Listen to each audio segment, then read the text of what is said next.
Chapter 2041. System? What's that? Can I eat it? Also, where are you? Why can't I see you? Amy got up from the bed and looked around the room. She pouted and said angrily, "If you don't come out, I'm going to tell Father to catch you, you bad thing." Life experience system, I'll count to 3. Amy put her hands on her hips. 3. Wait, you're not following the rules. I like to count from 3. You're cheating me. Amy snorted. System, are you in my head? Amy patted her head and shook it hard. Young mistress, please calm down. Didn't you make a wish last night? I'm here to fulfill your wish. The system's flattering voice sounded. He could only change his attitude towards this host who was in an unstable state and whose worldview had yet to be completely molded. He was unable to communicate normally. So, you're here to give me food? Amy's eyes lit up with anticipation. Food that I can never finish or get tired of. No, I'm here to help you fulfill your wish. Of course, I'll also help you make your life better, the system replied. So, you don't have food and you don't know how to cook? Amy tilted her head. I'm a life experience system, a system that exists to improve the little master's life experience. Cooking is beyond the scope of my requirements, the system said seriously. Then what do I need you for? You're not even as good as Ugly Duckling. At least I can eat it, Amy said disdainfully. Life experience system? As a system, it didn't expect to be disdained by its host as soon as it appeared. According to the system manual, the system was a transcendental existence to its host. Normally, it could enjoy the treatment of being licked. Why did its host not only disdain it, but also compare it to a low-level carbon-based organism? Moreover, why was its randomly assigned host a 4-year-old girl? For a system, this was a hellish start. Although, it was just an emotionless system. But at this moment, it felt the malice of the world. How could a system have a child as soon as it debuted? Newbie mission. Please obtain 10 life experience points. After completing the mission, you will receive a newbie gift bag. The system tried to issue the first mission for the students. What are life experience points? Amy was intrigued by this game-like setting. Recently, she would occasionally play games with her father. Life is a period of cultivation. We will experience happiness, anger, worry, longing, sadness, fear, shock, and other positive or negative emotions because of external factors. Emotions are a very important measurement of life experience. The system will digitize the fluctuation of emotions and call it life experience value. All the emotional fluctuations caused by the young master will be converted into life experience points and accumulated on you, the system quickly explained. Amy listened attentively. After a while, she said, "So? What am I supposed to do?" The system, that's all I've said. You're just lonely after listening to it? Therefore, in order to complete the novice mission and officially step into the main mission stage, please actively participate in life and obtain more life experience points. The system tried to be as gentle as possible. Is the newbie gift bag a snack gift bag? What's in it?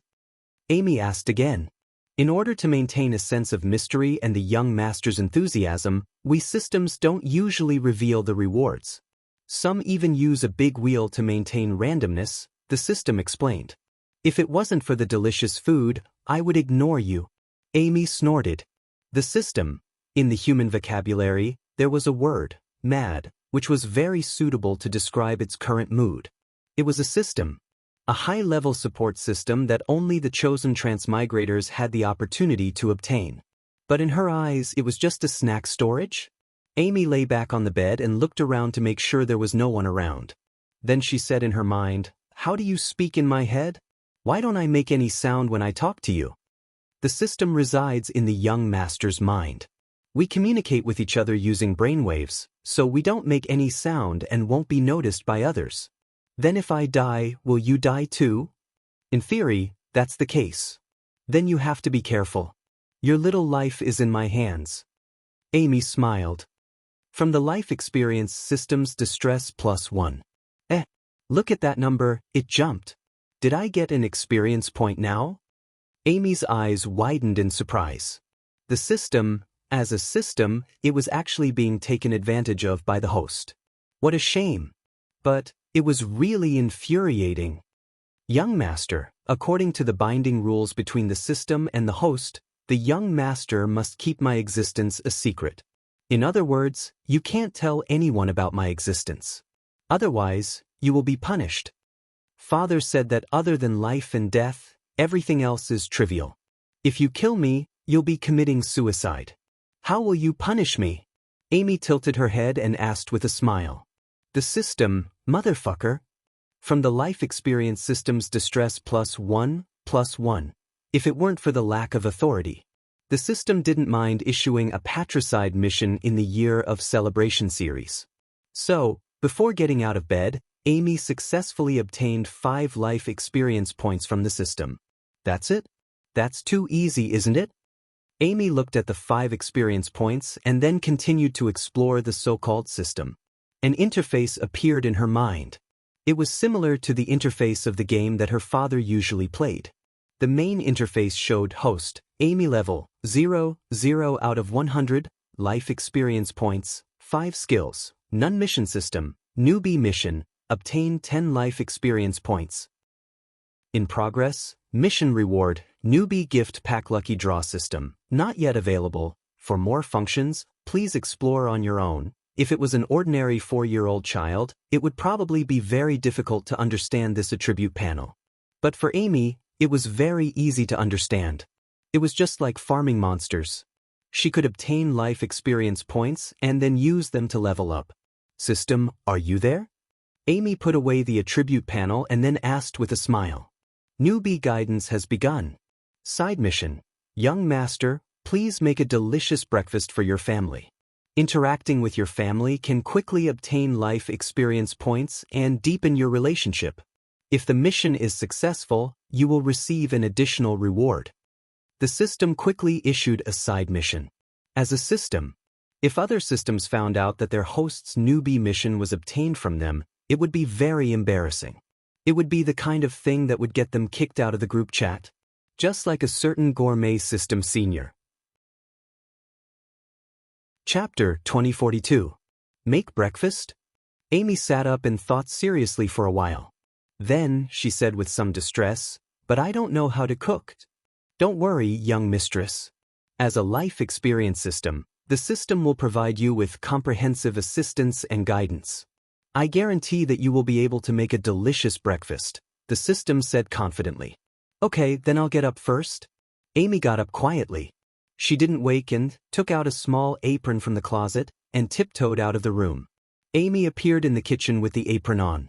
She was a little confused as she looked at the pots and pans on the stove and the various knives hanging on the wall. The system was also a little confused.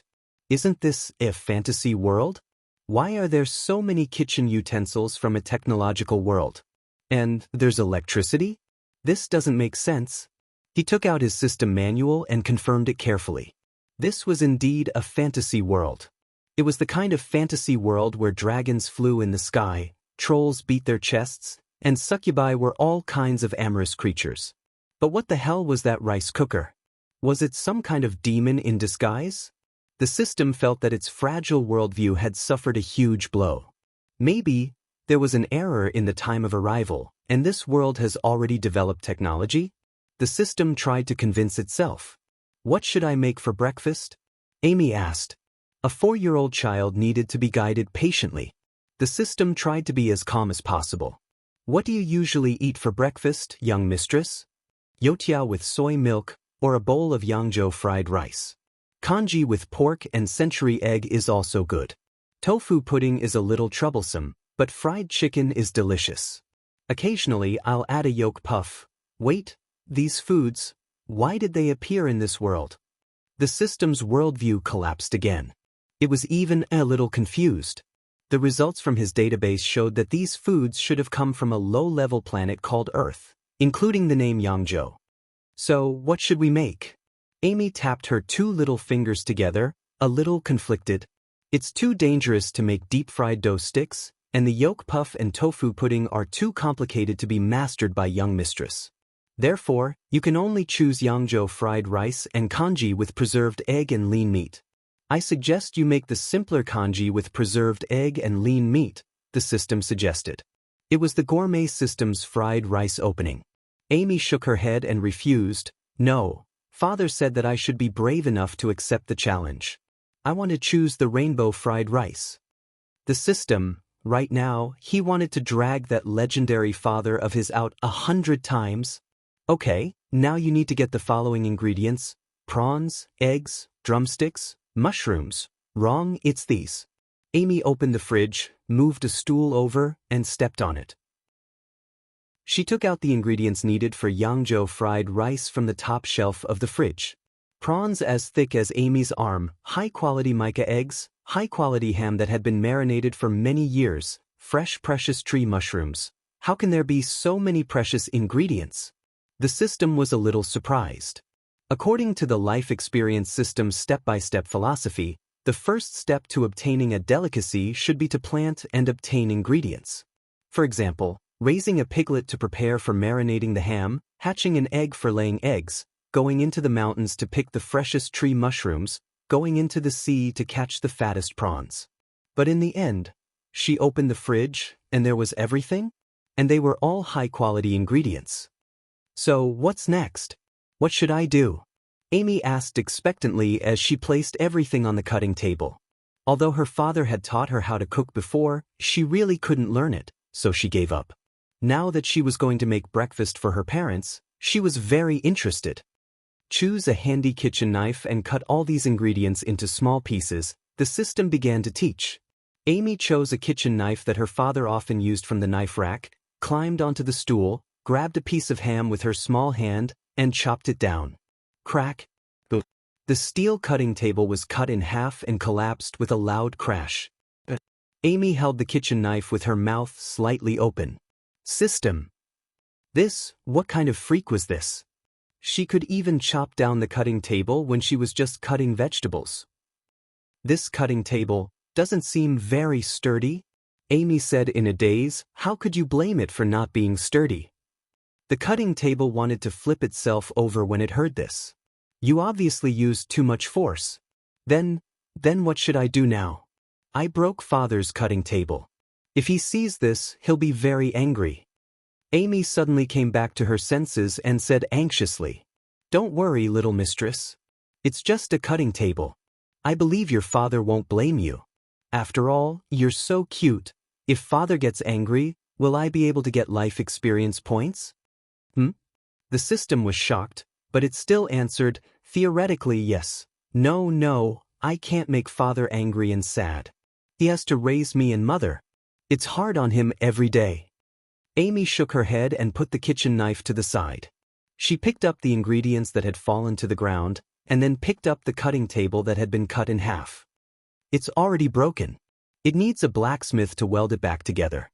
This isn't something that you can do, little mistress, the system advised.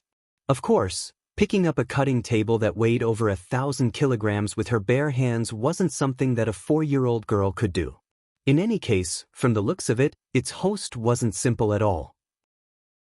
But it was clearly just an ordinary life experience system. Fire can melt steel, and frost can make it solidify again, Amy said as she looked at the cutting table. Theoretically, yes, but this requires a blacksmith's workshop to melt the steel first, and then, flames appeared in Amy's right palm and spread along the cutting table like a line of fire. The thick steel plates on both sides of the cutting table began to change color and melt. Then Amy stretched out her left hand. Cold air spread out, and 2 thick blocks of ice appeared above and below the cutting table, firmly clamping down on the melting steel. 3 minutes later, the blocks of ice fell and dissipated. The cutting table had been reconnected, and the surface was flat. Other than a black mark, it was no different from before. The system was speechless. Although the extreme cold would destroy the internal structure of the steel and make the joints brittle, but for a 4-year-old child, this was already an insane operation. Exclamation point +1 from the life experience system. Chapter 2043. Exclamation point from life experience system +1. Surprise point from life experience system +1. Rage point from life experience system +1. Grief point from life experience system +1. Fear point from life experience system +1. Ding dong. Congratulations, little mistress, for completing the novice mission. You have received a novice gift pack. Please accept it. When AI Me finished the pot of Yangzhou fried rice, she finally obtained the experience points needed for the novice mission from the system. Wow, this novice mission is as easy as making a Yangzhou fried rice, Amy said happily. System, isn't that right, system? Amy didn't forget to ask. Distress point from life experience system +10. No need, no need. You're too kind. Amy waved her hand. What kind of plus ancestor is this? The system wanted to cry but had no tears. In the process of cooking the fried rice, it watched as AI Me turned many precious ingredients into a pot of charred coal. In the process of cooking, she almost blew up the kitchen several times. The process was horrifying, but the result was ordinary. It felt as if it had been acted out. As a fledgling system, its host had actually completed the novice mission on it. This was a terrible black mark that would be nailed to the pillar of shame. Now, I'm going to take a look at my snacks gift pack. Amy looked at the glittering gift pack in her mind and opened it expectantly.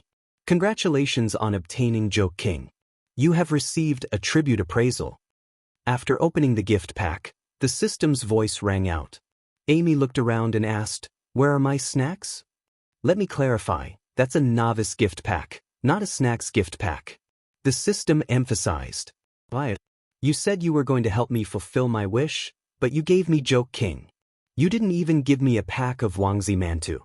I don't want to play with you anymore. Amy pursed her lips, feeling wronged. The system felt a headache coming on. It didn't have the ability to coax children. Perhaps the heavens didn't expect it to meet a host like this? Don't cry, don't cry.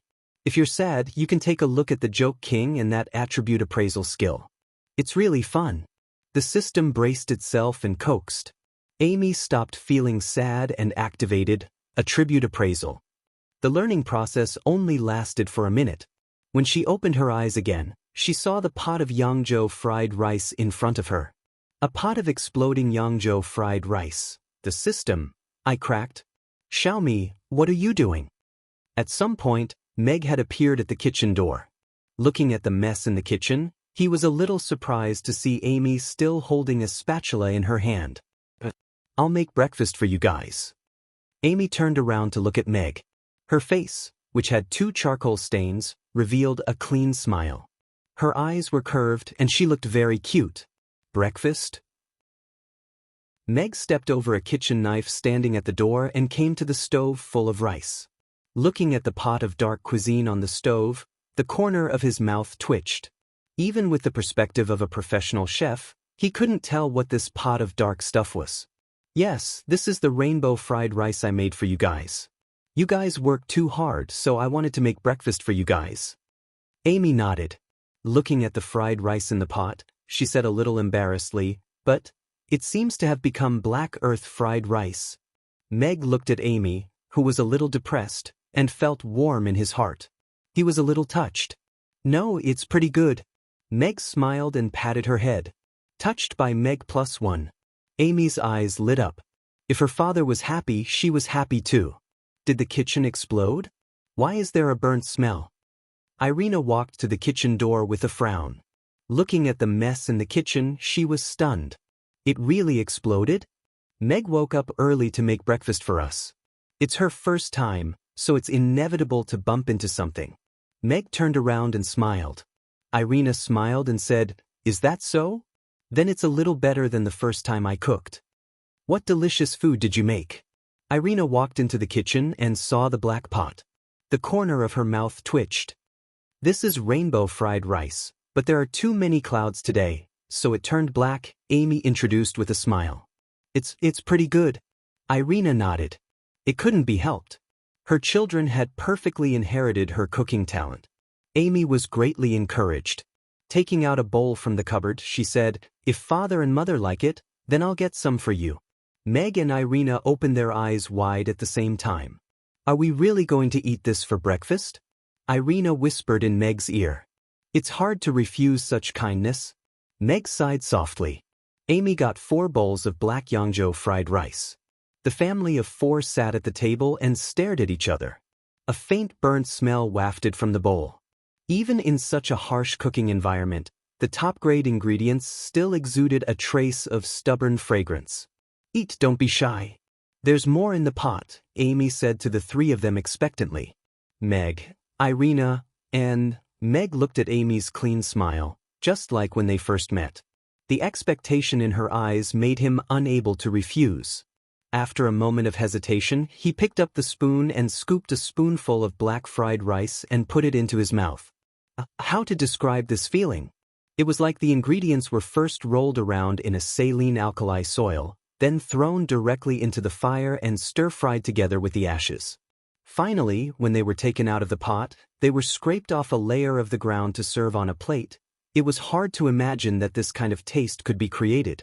One had to know that a series of extremely precious ingredients were used here.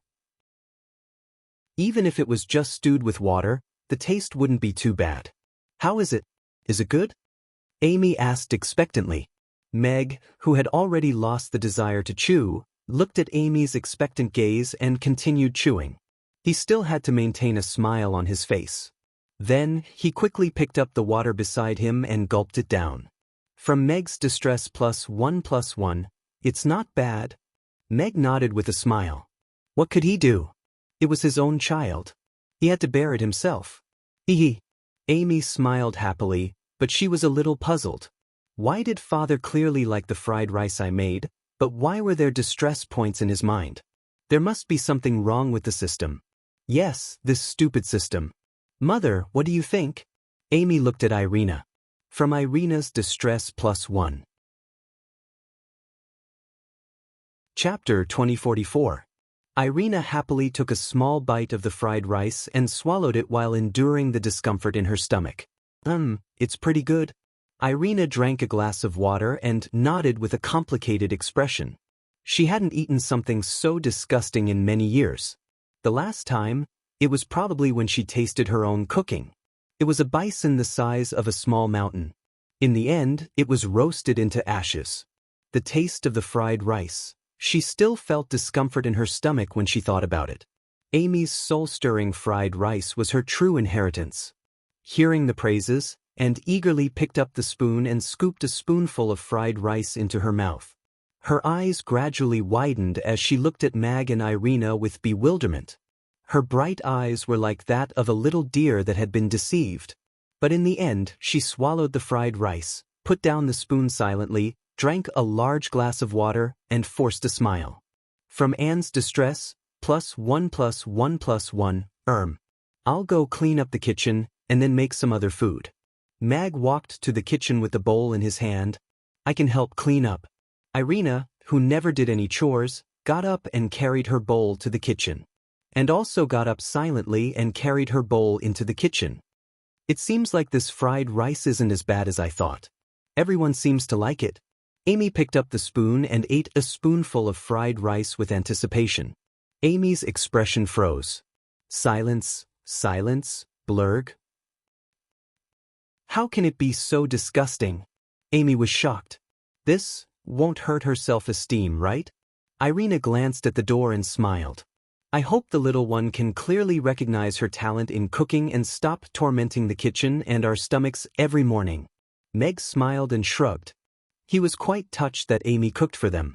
Such a young child already knew how to empathize with their hardships. However, her talent in cooking was inversely proportional to her talent in magic.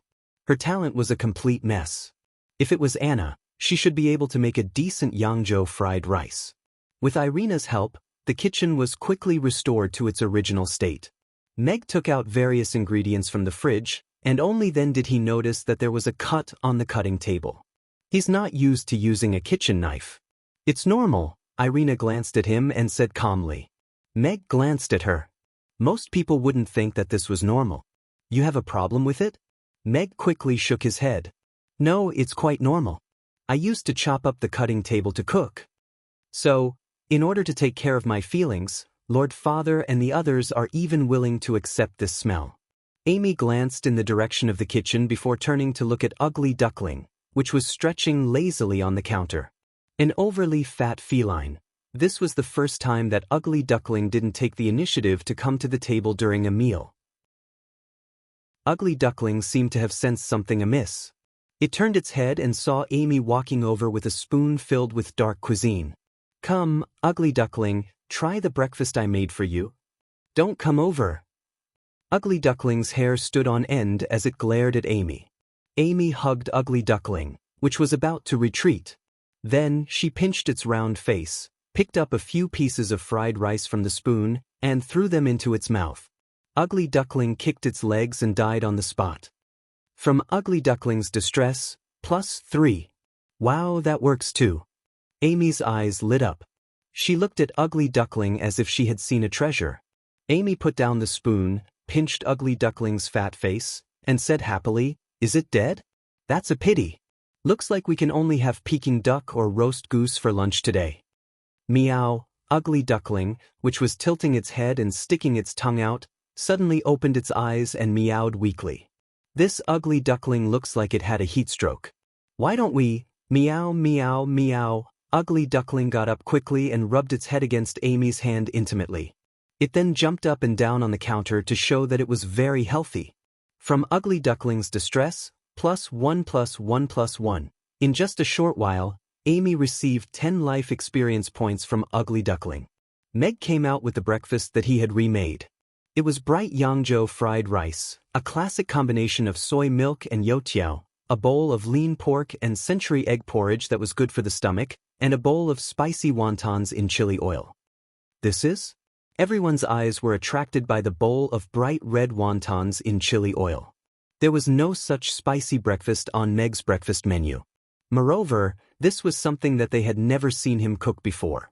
A perfect bowl of chili oil wontons. The chef has amazing culinary skills. A remark popped up in Amy's mind as she looked at the chili oil wontons. "This is chili oil wontons. It's my first time trying it out today. Do you guys want to try it?" Meg said with a smile. If he did not count the thousands of times he did it in the test field for the god of cookery last night, this was indeed his first chili oil wontons in the real world. When he saw his favorite Sichuan cuisine snack reappear in another world, the sense of accomplishment was quite amazing. "It looks a little oily. I'll have porridge." Irina rejected and took the bowl of lean pork and century egg porridge. Her injured stomach needed the comfort of warm porridge. Anne chose the Yangzhou fried rice and also shook her head slightly to show that she did not want it. "Can I try one?" Only Amy looked at Meg expectantly. "Of course." Meg took a small bowl and filled it for her. Only a true foodie would be brave enough to try out different foods. Amy scooped up a wonton with a spoon. The bright red broth dyed the surface of the wonton a beautiful color, and the fragrance of the meat seeped through the thin skin. A few chopped green onions and coriander adorned it, making it look extremely enticing. After blowing on it a few times, Amy picked up the spoon and carefully put the wonton into her mouth. The broth was slightly numb and spicy, but the bone fragrance was rich. This was the bone broth that had been simmered overnight, and it was the perfect combination with the sesame chili oil. The wonton was thin and smooth, and it was filled with meat. As she bit into it gently, the gravy splashed in her mouth. The soft and delicious texture combined with the slightly spicy broth was simply a wonderful collision. This mouthful was simply too satisfying. "System, please don't give me any excessive tasks like making breakfast in the future. This is an insult to a father with perfect culinary skills," Amy said seriously in her mind. The real-life experience system. What kind of host would ask the system for a task? This was the most excessive thing. Chapter 2045. It's so delicious. The skin is so thin and tender, and there's so much meat inside.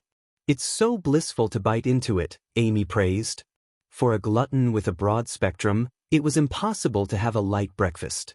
"If you like it, I'll make another bowl for you later." Meg looked at Amy lovingly. "Yes, father is the best." Amy smiled happily, then lowered her head and continued eating the wontons. Meg also picked up his spoon and started eating. The so-called wontons, in his understanding, were Sichuan-flavored versions of wontons. However, wonton wrappers were round, while wontons had square wrappers. They were bigger than small wontons in some places, but smaller than large wontons in some places. It was the best size to be able to eat them in one bite. He didn't really like wontons in clear broth. This spoonful of chili oil seemed to inject a soul into the wontons, making him fall deeply in love with them.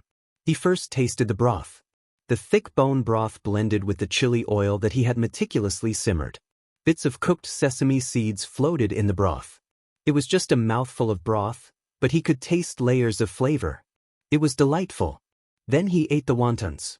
The hand-rolled dough was soft and delicate, yet not lacking in tenacity. When he bit into it, the pork filling slowly gave birth to the most delicious filling. It was just the right size for an adult to eat in one bite.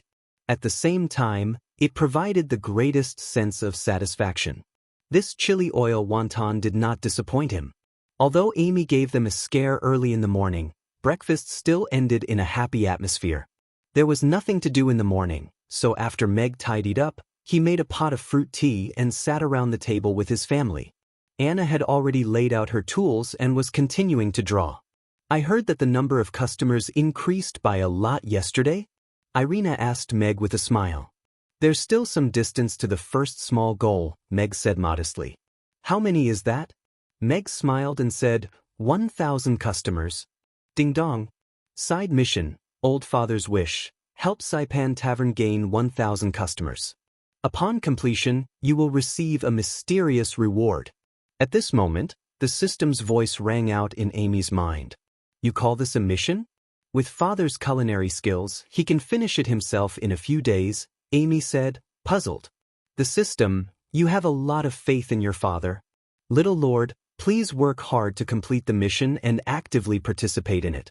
The final reward will be determined based on your participation. If it's still the king of jokes this time, then I don't want it anymore, Amy said disdainfully. Meg waved his hand in front of Amy and said with a smile, Amy, what are you thinking about? Nothing much. I got one last night when I was sleeping. Warning! Warning! Warning! Young master, please conduct yourself with dignity. Once the system is exposed, the self-destruct sequence will be activated. The system's anxious voice sounded. Amy's voice suddenly stopped. What did you get? Meg asked with a smile. Amy blinked and corrected herself. I had a dream when I was sleeping. I dreamed of a very funny person who said he was the king of jokes and told me a lot of jokes. Meg was a little surprised. Amy even had such an interesting dream. What kind of funny joke did the king of jokes tell you? He said, you can drink freshly boiled water as long as you're not afraid of the heat. Even a vicious tiger won't eat its cubs, so experts suggest that if you meet a tiger in the wild, you should kneel down and acknowledge it as your father to effectively increase your chances of survival. A ghost knocking on the door in the middle of the night means that this ghost is quite polite. Meg and Irina listened with great interest and occasionally burst into laughter. Even Anne, who was drawing beside them, couldn't help but put down her paintbrush and listen to Amy's jokes. Joy from Meg +1. Joy from Anne +1. Joy from Irina +1 +1 +1. Amy looked at the life experience points that kept popping up in her mind and became even more enthusiastic. Irina, did you really hear that in your dream? Irina laughed so hard that her cheeks were a little sore. Yes. Amy nodded.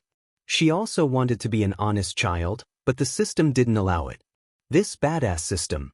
Looks like Amy had an interesting dream last night. Meg was also smiling. Although he wasn't as easily amused as Irina, he was still amused by some of Amy's lame jokes. Especially when paired with her cute words, it added a bit of fun. Then can I tell jokes to customers in the future? Maybe more customers will come to the tavern. Amy looked at Meg and asked. Meg pondered. There were tea houses and taverns with storytellers, but he had never seen a cute little girl telling jokes. However, looking at Amy's expectant expression and her outstanding performance just now, he nodded with a smile and said, of course. If Amy is willing, then go ahead. Or Amy nodded happily. Irina rested at home in the morning and went out again after lunch. She said she was going back to Chaos City to settle some night elves matters. The recent turmoil in the Wind Forest was a good opportunity for the night elves to counterattack. The two children were at home, and Meg went out to pretend to do some shopping as usual. This was Rodu, after all, and because he had bought half of Romo Street in a high-profile manner, the other merchants were paying attention to him and Saipan Tavern. When Meg came back from the market with a basket of vegetables, he'd bumped into F, who had been following him for 3 streets. "What a coincidence, Mr. Hades," F said to Meg with a smile. She was wearing a wine-red dress today, which showed off her curvaceous figure perfectly. It must be a special fate. Meg nodded with a smile as he glanced at her slender legs that were trembling slightly. The temperature outside should be around 0 degrees Celsius now, and the ice by the roadside had not melted yet. It was a little hard for her to dress like this in a world where there were no godly items for bare legs. "Yes. I knew something special would happen between us when I first met you, Mr. Hades." Effie smiled sweetly as she flipped her hair. Her red lips curled up slightly as she presented her most charming side to Mag, for example, bumping into each other on the way home from grocery shopping. F's expression froze. "It is quite special. Let's go grocery shopping together when we have time," Meg said with a smile. "All right, next time for sure." F nodded with a bitter gaze. How could there be such an insensitive man? Shouldn't a normal man say, "Do you have time to sleep together?" If it was a man of a higher rank, he would say, "I want to wake up with you. I see that your tavern is already on the right track. I spent a lot of time and effort to get the first batch of customers. You are really outstanding," F said. "Really? I have just started," Meg said with a smile. F. Chapter 2046. AI Faye was not discouraged. She flipped her hair to the other side, and a seductive smile appeared on her face again. "I heard that your cooking is as good as your wine. That is just a rumor." Meg shook his head. My cooking is much better than the wine," Meg said confidently. AI Faye looked at Meg, who was smiling confidently, and her expression froze. "You are the owner of a tavern. I wonder if I will have the chance to try your cooking." AI Faye smiled. Mag glanced at her with a smile, and said, "Although you're very beautiful, you're dreaming too much." AI Faye was speechless. She wanted to hit someone. She wanted to punch him in the chest. The kind that would break his ribs. After ending the pleasant conversation with the sexy and beautiful neighbor, Meg returned to his tavern with satisfaction. "I am so angry. There is such a man in this world. And he has a wife who is even prettier than me." AI Faye was so angry that she stomped her feet. A gust of cold wind blew, and she shivered. She hugged her arms and ran back to her tavern. She had put on makeup for an hour, put on her prettiest dress, and followed him for an hour in the cold wind like a perverted uncle. Only then did she manage to create this chance encounter. "Miss, did you succeed?" The maid wrapped the cloak around AI Faye and looked at her expectantly. "I succeeded in selling you to Hades." AI Faye pouted. "Really?" The maid was pleasantly surprised. "Of course not. Would I really be that happy?" AI Faye rolled her eyes at her. The maid pouted, stole a glance at AI Faye, and shook her head. "Not really. I still prefer to stay by Mrs. side." "Ah, father, I saw the auntie from the opposite tavern stop you. Do you know each other?" When Meg walked through the door, Amy came up to him and asked. Meg was slightly surprised, and he quickly said, "That is just a friendly greeting between neighbors. Normally, this kind of thing is not recorded in the diary." "You have successfully trolled Meg for 1 terror point." Is that so?" Amy nodded thoughtfully. "Yes, that's right. I just went to the market and bought some wild boar meat. We can have barbecue meat for lunch today." Meg shook the basket in his hand. "Barbecue meat. I like it." Amy's eyes lit up. As expected, she immediately forgot about the diary. "Come on, let's deal with the meat first." Meg walked towards the kitchen. The Titan Tavern's popularity was on the rise, and with Abraham and Vanessa as the 2 golden signboards, not only did it save the tavern a lot of trouble, but it also brought in a steady stream of people. Following the hot sales of Whole Foods and American magazines, the number of his fans in Conviction grew explosively. At present, it had already exceeded 180,000. Just now, when he went to the market to buy groceries, he saw an auntie buying groceries reading his eggplant with garlic sauce lesson in Whole Food Mart. As she read, she praised, "This young man is so handsome. You see, the people of Rodu are so honest." After marinating the wild boar meat, Amy went downstairs to play on her own while and Drew beside her. Meg went upstairs to the study to study the mind control ability rewarded by the system. It was called an ability, but more accurately, it was a method to control one's mind. This was because it relied on Meg's own spiritual power. The stronger his spiritual power, the more powerful this ability would be. Meg's spiritual power was very strong. It was stronger than most people in this world, including some 10th-tier magicians. According to the system, this was because when Meg traveled through time, his spiritual power had been cleansed by the turbulence of time and space. He had also absorbed part of Alex's soul and memories. Therefore, Meg glanced at the stainless steel tea jar on the table. She wasn't pregnant, but the jar was cracked. It was the jar. The tea jar was cracked.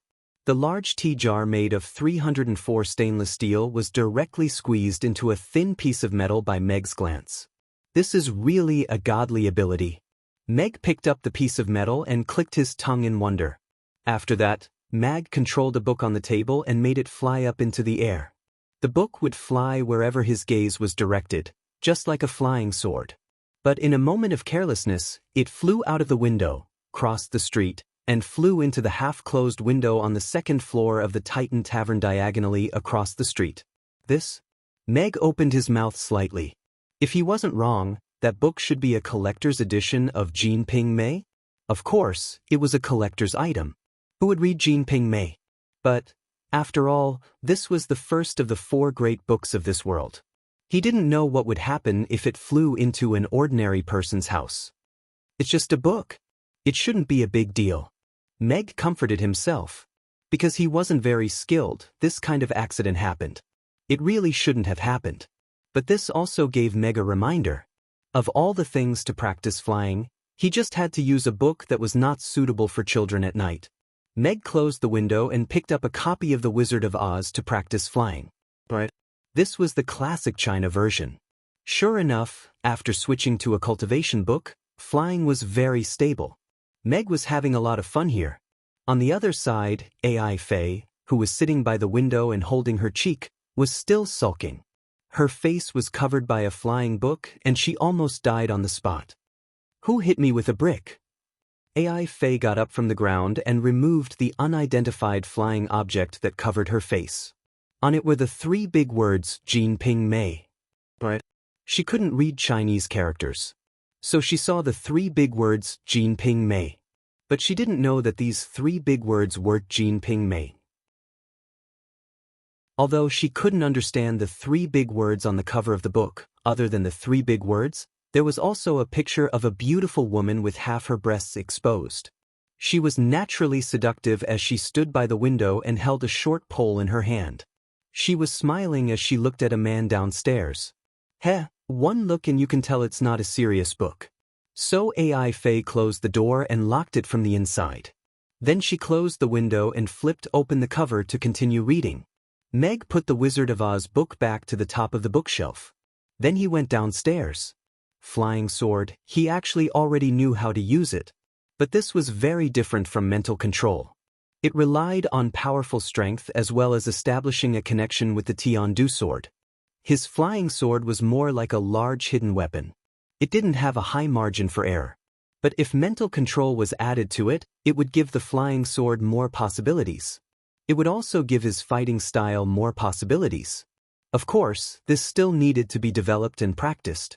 "Father, why don't we sell barbecued meat?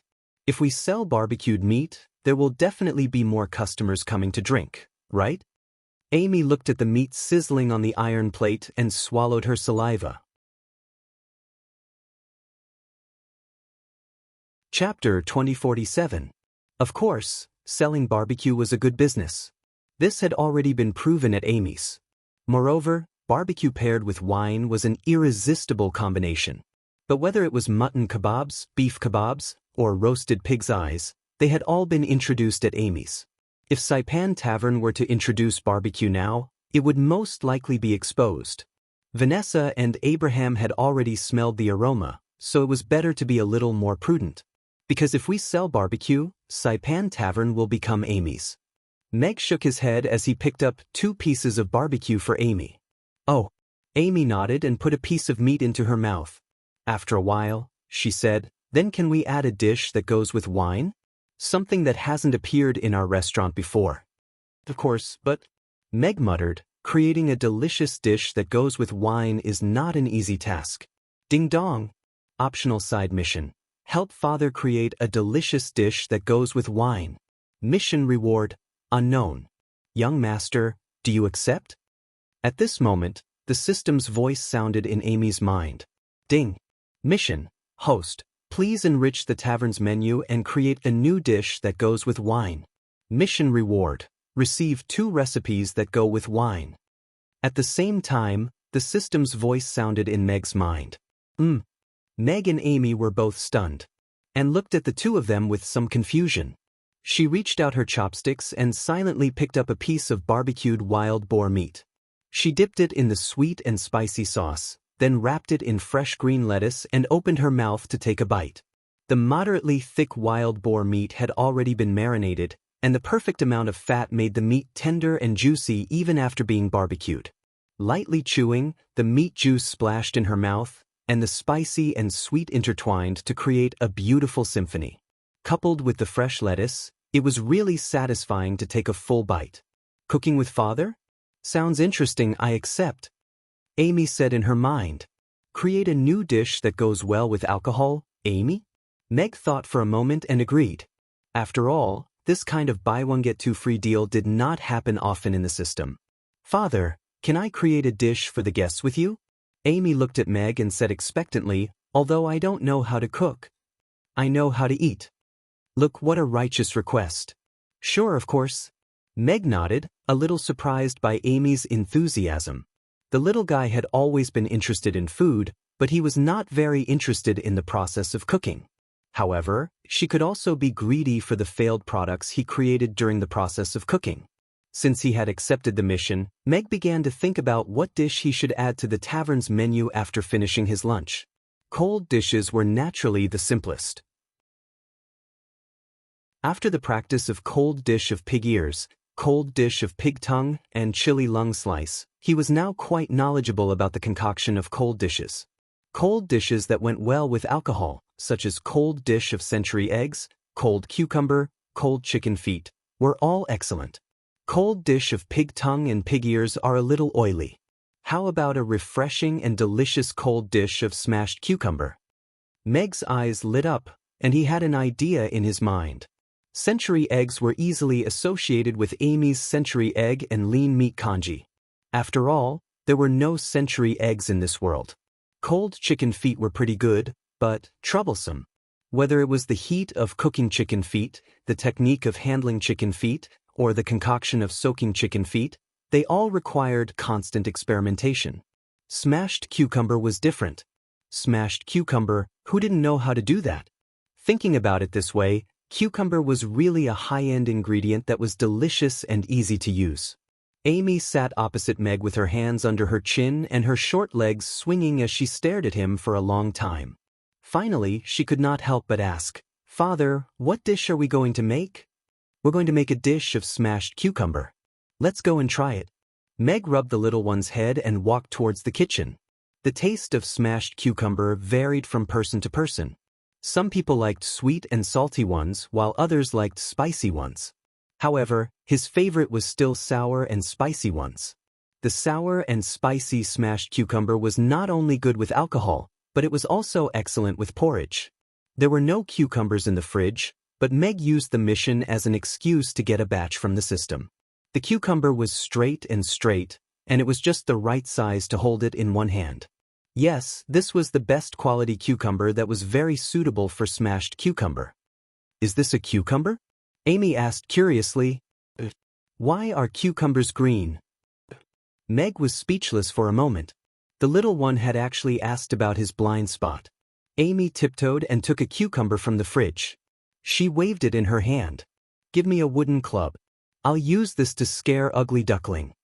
With that, she went out with a cucumber and gently placed it beside Ugly Duckling, which was lying on the counter and taking a nap. Ugly Duckling, Amy called out as she walked to the side. Meow. Ugly Duckling opened its eyes in a daze and turned its head to answer. Then, it glanced at the unknown long green object placed beside it. Meow! Ugly Duckling leaped off the ground like a spring. It jumped several meters high and hit its head on the ceiling before falling back down. Then, it rolled and crawled to hide behind N, who was painting at the side. Only then did it dare to look at the cucumber on the counter with a vigilant expression. From Ugly Duckling's distress, +3 + 2 + 1, Amy laughed even more happily. Meg also laughed involuntarily. A new point of knowledge had appeared. The cats in the alternate world were also afraid of cucumbers. Ugly Duckling, you're so stupid. This is just a cucumber. Amy picked up the cucumber and waved it. Ugly Duckling looked at it cautiously and still hid behind Anne, unwilling to come out. Forget it. I won't tease you anymore. Amy took the cucumber back into the kitchen. She looked at Meg and asked, Father, how do I eat this cucumber? Actually, this cucumber can be eaten directly after washing it. Meg took the cucumber from Amy's hand, rinsed it with water, and broke it in two. Give one to Anne and you eat the other. Meg handed the 2 cucumbers to Amy. The cucumber planted by the system was green and tender. After breaking it open, it had a faint fragrance, just like a fruit. Moreover, the planting process was completely environmentally friendly, and there were no pesticides or the like. It could be eaten directly after washing it with water. Can I eat it directly? Amy took a bite of the cucumber. Crunch. It was fresh and refreshing with a hint of sweetness. Amy's eyes curved into crescents. After swallowing it, she took another bite, and happily said, This cucumber is delicious. Chapter 2048. Smashed cucumber was a simple and quick dish. Everyone dared to say that they knew how to smash cucumbers, but not everyone's smashed cucumber could be called delicious. The cucumber was washed and placed on the chopping board without being peeled. The skin was the soul of the smashed cucumber. Of course, it would be the same if it was a pickled cucumber. Meg held the fathead fish in his hand and stood between his brows with a solemn expression. Now, Meg raised his hand and chopped the knife down like thunder. The moment the kitchen knife fell, he turned his wrist and changed from chopping to slapping. The moment before the knife fell on the chopping board, it suddenly slowed down and then lightly slapped the cucumber. Pa. The round cucumber was immediately flattened, and the juice splattered everywhere. Cucumber, I cracked. Looking at the smashed cucumber on the chopping board, Meg frowned slightly. Because of the excessive force, the internal structure of the cucumber was seriously damaged and pasted together, which was a little unsightly. Failed. Meg tossed the spoiled cucumber into a basin at the side and took out another cucumber. The key to smashing cucumber was the word smashing. This was a perfect combination of strength and skill, and the control of strength was very important. Smashing the cucumber would make it easier for the flavor to enter, and it would be more soulful than the finely cut cucumber slices. Smashing the cucumber but not scattering it, and also not pasting the inside of the cucumber, which would lose its freshness. This made the step of smashing cucumbers very difficult and skillful. Meg carefully recalled his previous smashing action and tried to control his strength and the angle of the smashing before swinging the knife again. Pa. After a while, the basin on the side was filled with a pile of smashed cucumbers. Father, are these the cucumbers we're going to eat tonight? I think it's a little too much. Amy looked at Meg picking up another cucumber and couldn't help but ask curiously. No. These are cucumbers that haven't been smashed properly. They can't be used to make smashed cucumbers. Meg shook his head. Then what are these cucumbers used for? Amy blinked her eyes and asked in confusion. They will be thrown away, Meg said. What a good cucumber. It would be a pity to throw it away. Amy picked up the bowl and walked away. As she chewed on the cucumber she had slapped, she said, Then leave these to me. I'll finish them all. Meg's words were not doubted at all. But this also confirmed his previous guess. Amy was really here for the food. Meg shook his head with a smile and continued to pat the cucumber in his hand. Put, put, put. The force was neither light nor heavy. Every time the knife slammed down, it would cause the cucumber that came into contact with the back of the knife to crack just right. Large and small cracks covered the cucumber, but it still maintained enough restraint. Perfect! Meg looked at the cracked cucumbers on the chopping board and nodded with satisfaction. Then he used a knife to cut them into small pieces. The cut cucumber naturally fell apart, and its size was just right. Fine cracks covered the inside and outside of the cucumber, but it still looked plump. Now that the cucumbers were ready, the next step was to prepare the sauce. The sauce was the core of the difference in the taste of cucumbers. Cucumbers had a light taste, so the sauce would determine its taste. As a fan of spicy and sour cucumbers, Meg had already formulated a sauce recipe in his mind. Light soy sauce plus aged vinegar plus a little white sugar plus oil consumption plus minced garlic plus chili oil plus morning pepper. Although he had never cooked this dish before, Meg had eaten a lot of cucumber slices. After this period of familiarity and understanding with the various seasonings, he could already roughly deduce what seasonings were used in a dish through his memory. Of course, the specific amount still needed to be adjusted. After peeling the fresh garlic and mashing it into a paste, Meg began to mix it as carefully as if he was making a chemical. The chili oil was ready-made. It was needed for the cold pig's ears and cold pig's tongue. Too sour, too sweet, too salty, too spicy. Meg frowned slightly as he tasted the sauce he made every time. Amy returned to the kitchen with a big bowl in her arms and a row of sauces beside her. She dipped the cucumbers in the sauce and ate happily. Is it good? Meg put down the sauce that he was still not satisfied with and looked at Amy, who was chewing on the cucumbers like a little squirrel. Yes, it's good. Amy nodded. And it's getting better and better. Then try this. Meg brought the sauce that he had just made to Amy. Amy picked up a piece of cucumber and dipped it in before putting it into her mouth. It was sour and spicy. It was so delicious. A near-perfect cucumber dipping sauce. A line of appraisal report appeared in Amy's mind. Although it's delicious, I think it can be more perfect, Amy said to Meg. Oh? Meg was a little surprised. The little girl had always liked to praise him. He did not expect her to give an evaluation of not expensive but perfect. However, this happened to be in line with his thoughts. The ratio of sour and spicy was already perfect, but he still felt that something was missing.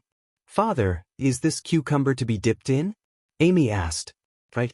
We should mix them together and see how they turn out. Meg's eyes lit up.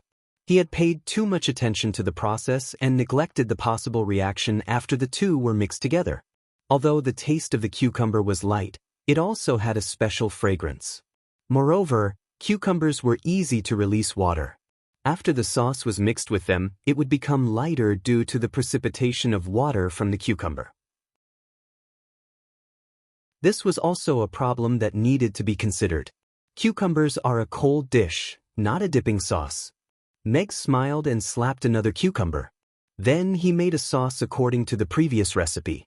He poured the sauce over the cucumber, mixed it well, and put it in the fridge.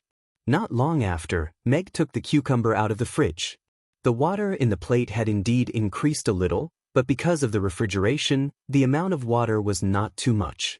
The cucumber was still emerald green, and it was decorated with minced garlic and a few bright red chili peppers.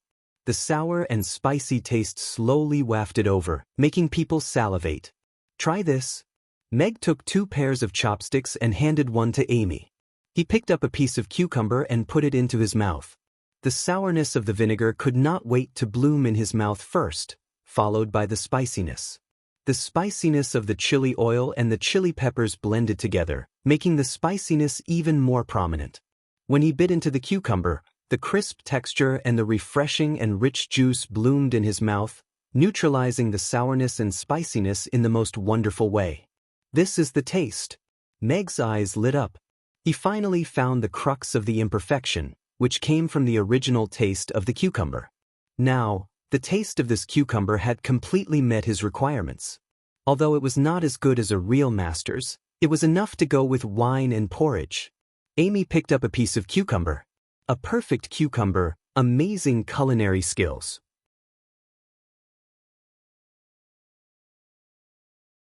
Chapter 2049. Meg didn't manage to add cucumber slices to the menu because they didn't meet the system's requirements yet. Too much water was a deduction. It's not my fault that it's too much water. I didn't do anything to it. Meg shrugged innocently.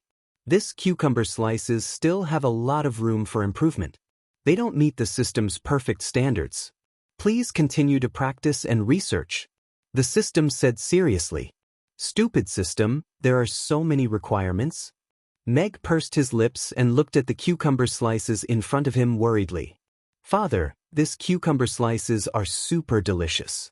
The customers will definitely like it, Amy said happily as she put down the bowl in her hand. It's good, but it's not good enough to be served to the customers. Meg shook his head. Is this still not enough? But the system? Warning! Warning! Warning!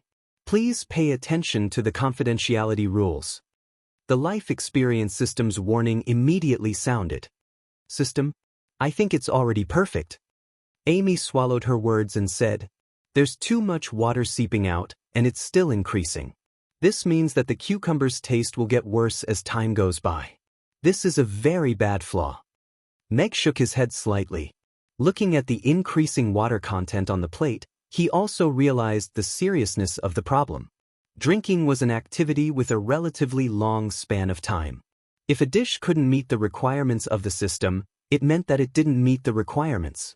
The taste of cucumbers was supported by water content. If too much water was lost, the taste would plummet. If they couldn't solve the problem of too much water seeping out, then the cucumber slices wouldn't make it to the table.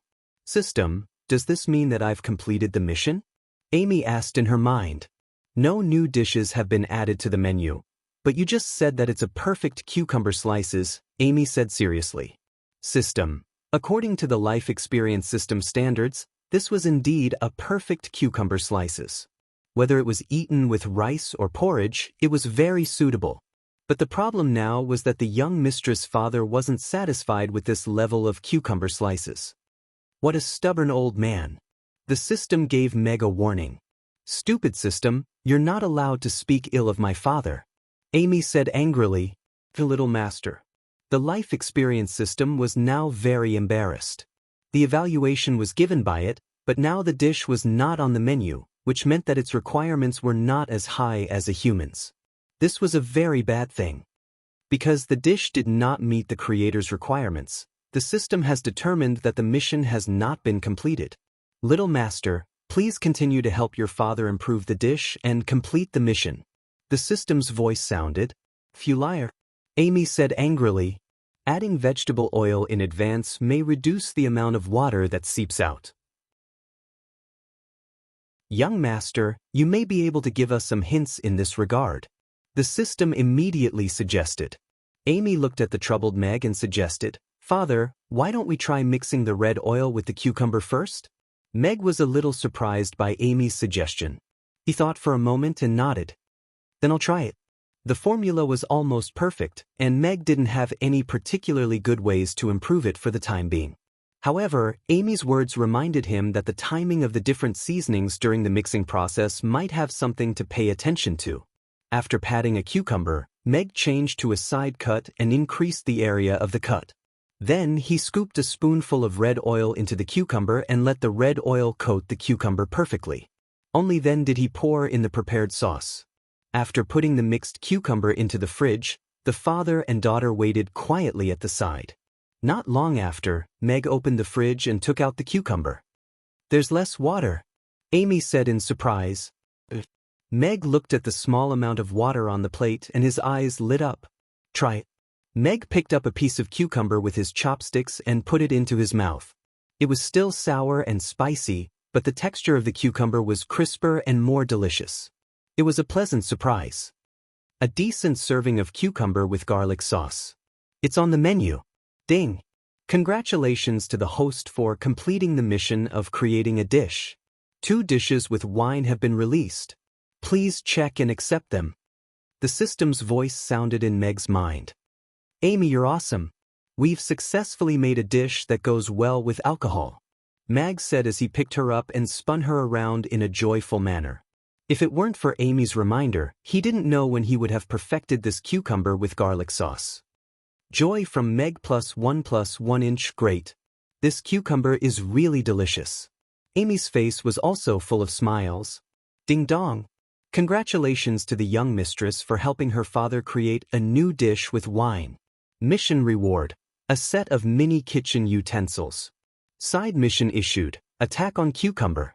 Please teach the young mistress how to make cucumber with garlic sauce and experience real cooking. At the same time, Amy's life experience system issued the mission reward and a new mission. You terrible system. Amy frowned. System? I told you not to issue any more missions that require me to cook. Who are you thinking highly of? Who are you trying to make things difficult for? Amy said seriously. The life experience system exists to allow the young mistress to have a better life experience. There may be difficulties, but as long as you overcome them, everything will become the most beautiful scenery along the way, the system said. Right now, you're the difficulty that I want to overcome the most. Amy pouted. Be good, young mistress. The next mission reward will be even better. You might even get a gift bag of snacks. The system's tone became even gentler, and there was even a hint of flattery. Really? Really? Okay then, I'll trust you one more time. Amy nodded slightly, then looked at Meg and said, Father, can I learn this? Mag looked at Amy's big blue eyes blinking cutely, and there was only one thought left in his mind. Say yes. But in the end, reason prevailed over impulse, and he said rather rationally, If you like it, I can make it for you. But I want to learn. Amy reached out and grabbed Meg's 2 fingers, shook them lightly, and begged, I also want to learn how to make a simple dish. That way, I can make it for everyone next time. Meg's heart melted at the little one's soft words. He forgot about the blackened fried rice and the mess in the kitchen, and agreed readily, Hey, Father will teach you how to make cucumber with garlic sauce. I knew Father was the best, Amy said happily, her little face full of smiles. Meg took out 2 cucumbers from the fridge, washed them, and put them on the chopping board. Then let's start with cucumber with garlic sauce. Amy also took out a set of mini kitchen utensils, knives, and chopping boards.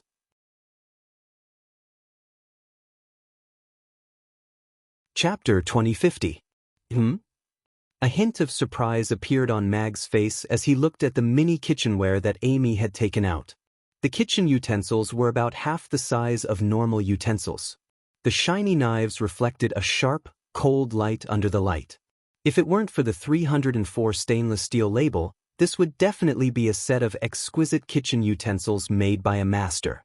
This was a foreign world. It wasn't a world where one could buy a set of Yang Jiang's 18 masters. Moreover, the 304 stainless steel label was too out of place. Wasn't it too eye-catching? System, have you made a deal with Amy in private? Meg asked in his mind. He was sure that he hadn't given Amy such a set of kitchen utensils. He had given one to Anna, who loved cooking, but it wasn't of this style. In this world, only the system could create such a set of kitchen utensils that were full of modern craftsmanship and labels. No. It doesn't exist. The system only serves the host and is not allowed to interact with a third party. This is a very important principle in the system's code of conduct. It's the same as the host's code of conduct. Moreover, the quality of this set of knives is extremely low. It's definitely not a product of the system. From the craftsmanship and material, it's indeed a modern mass-produced product. The source is yet to be verified. The system was obviously a little excited, but it made its stance clear. Then where did Amy get this set of knives? Meg frowned. Father, can we start? Amy held the kitchen knife in her hand and looked at Meg eagerly.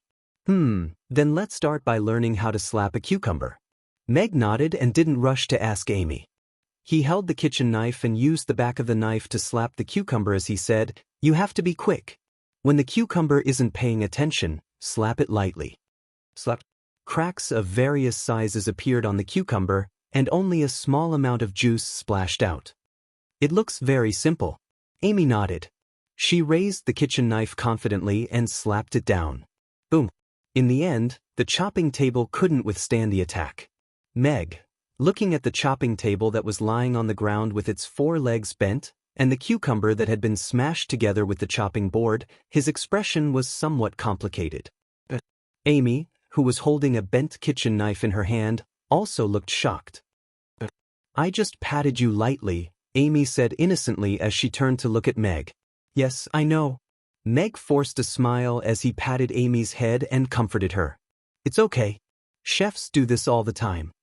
He knew that Amy hadn't done it on purpose. It was just that the little rascal had learned his starting stance, but she hadn't learned how to pull back when she landed on the cucumber. With this slash, not to mention a cucumber, even if it was a stone melon, it would be smashed into pieces. As the saying goes, you can master something as soon as you learn it, but you can't do it as soon as you do it. This knife seems to be broken too. Amy looked at the bent kitchen knife in her hand and was a little troubled. Meg took the kitchen knife and broke it into 2 with a gentle snap. He shook his head and said, "The quality is too poor. If Meg really wants to learn how to cook, you can get a Rome master to make you one when we return to Chaos City. It's you two who are too violent. Freakishly strong woman and freakishly strong father. It's so hard for me," a certain system corner roared. Amy nodded obediently. Meg cleaned up the mess in the kitchen and reinstalled 4 super alloy legs on the chopping table. They were the kind that could withstand a 7th-tier knight's hammer. He took a slightly smaller knife from the knife rack and passed it to Amy. Meg looked at her and asked, "But where did you get this set of knives, Amy? I don't remember giving you such a set of knives, and I didn't buy any when I went out." This is... Amy opened her mouth, and then heard the system's urgent warning in her mind. She felt Meg's concerned gaze, and a troubled expression appeared on her face. "Stupid system, Father said that I have to be an honest child. I can't lie," Amy said in her mind angrily. "Little mistress, please calm down. As your system, I have to sternly warn you about the importance of keeping this a secret. Furthermore, the natives may not be able to understand a high-level existence like this system. Once it's exposed, they may cause terrible harm to Little Mistress. According to the system's handbook, there have been cases where the host was dissected for research after the system's existence was exposed, and there were also cases where the host was burned to death on the spot. Even if your family didn't hurt you, once outsiders find out, there may be rumors that you're being controlled by the devil in this fantasy world, and it may bring harm to your family." The system tried its best to persuade Amy. Its tone was gentle and sorrowful, and it almost knelt down in front of her. "Oh my God! Why did I have such an adorable host? Daddy Heavenly Axiom, I want to go home. Will it bring harm to Father and the others?" Amy suddenly became a little nervous when she heard this. "Yes, we have to keep this a secret and become stronger. Only then will we be able to protect them," the system hurriedly said, as if it had grasped the key point. "Then how do you want me to make it up? I really don't know how to lie." Amy was a little troubled. Just say that you picked it up from the ancient well at the back door.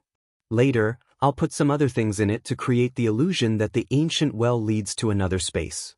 This way, the rewards you receive in the future will be legitimately obtained. Your father is only a native, so he won't know so many tricks, the system suggested. Sounds like it's okay. Amy nodded slightly, and her eyes flickered as she said, "This? I picked it up from the well at the back." "You picked it up from the well?" Meg was a little surprised. From Amy's expression, he could basically tell that she was lying. However, Amy wasn't a child who liked to lie, so she must have her reasons for doing this. Why couldn't Amy tell the truth about the unknown modern kitchen utensils? Moreover, ever since she woke up this morning, she had been acting a little strange. She, who had never been interested in cooking, suddenly became interested in making breakfast for everyone. She even took the initiative to ask him to add more dishes to the menu, and then took the initiative to ask him to learn how to cook. All of this seemed so familiar. System, can there be multiple systems in a world at the same time? Meg asked in his mind. Absolutely impossible. The system said firmly. Are you sure? Only in those chaotic worlds would the heavenly axiom throw a batch of defective systems down there, allowing them to compete and kill each other to create the true heavenly axiom host. And for an excellent system like me, a world only needs one. It's impossible for a second system to appear. The system said seriously. If that's the case, Meg pondered, then I can basically confirm that this world should have many systems.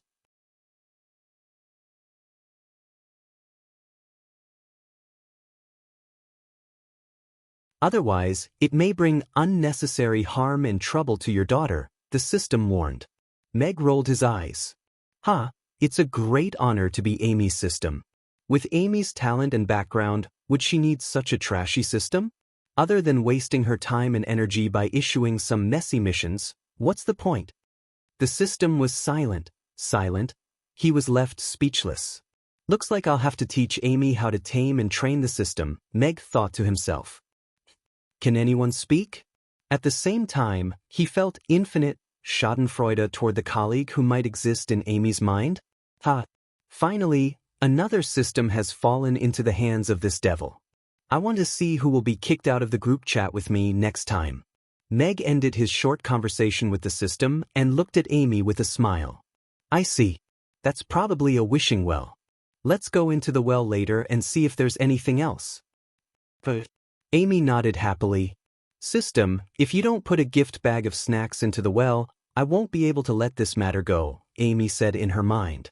The real-life experience system. Teaching a little girl who had no talent in cooking was practically a hell-level mission. After smashing 3 chopping tables and 3 ordinary kitchen knives, Limu smashed them into pieces.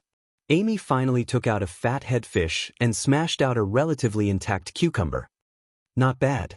At least it's still edible. Meg looked at the crushed cucumber and finally revealed a fatherly smile. As expected, it's super easy. Amy also smiled. Meg stumbled and almost fell down. Looking at the trash can that was almost filled with chopped cucumbers and cucumber dregs, he said earnestly, My dear daughter, in the future, if someone asks you to do something unreasonable or impossible, you must firmly reject them. Don't be restricted by the rules. In your territory, you are the rules. Amy nodded obediently, although she didn't quite understand. The real-life experience system, it seems like someone is targeting you, but I don't have any evidence. That's all for today. We'll learn how to make sauces tomorrow. Meg happily ended today's lesson. It was a system mission, so it was fine as long as he could deal with it. As for whether the cucumbers met the requirements or not, it wasn't for the host's father to consider. The host and the system were equal. In this way, he was the system's father. See, this logic was perfect. Let's go and see if there's anything in the well. If there's nothing good, I'll fill the well. Meg took off his apron and led Amy to the backyard. There was an old well in the backyard of the tavern, but no one had plowed it for many years, so it didn't produce any water. A few days ago, when Meg was doing his morning exercise in the backyard, he peeked inside. There were only some withered leaves and no space-time tunnel. The system just wanted to find a reasonable source for Amy's reward. Amy jogged to the well and tiptoed to look inside. She said in surprise, Father, look. There's really a package inside. Meg peeked inside. There really was a box, and there were 2 big golden words written on it. Snacks gift pack. System forum, help post. Beginner system online help.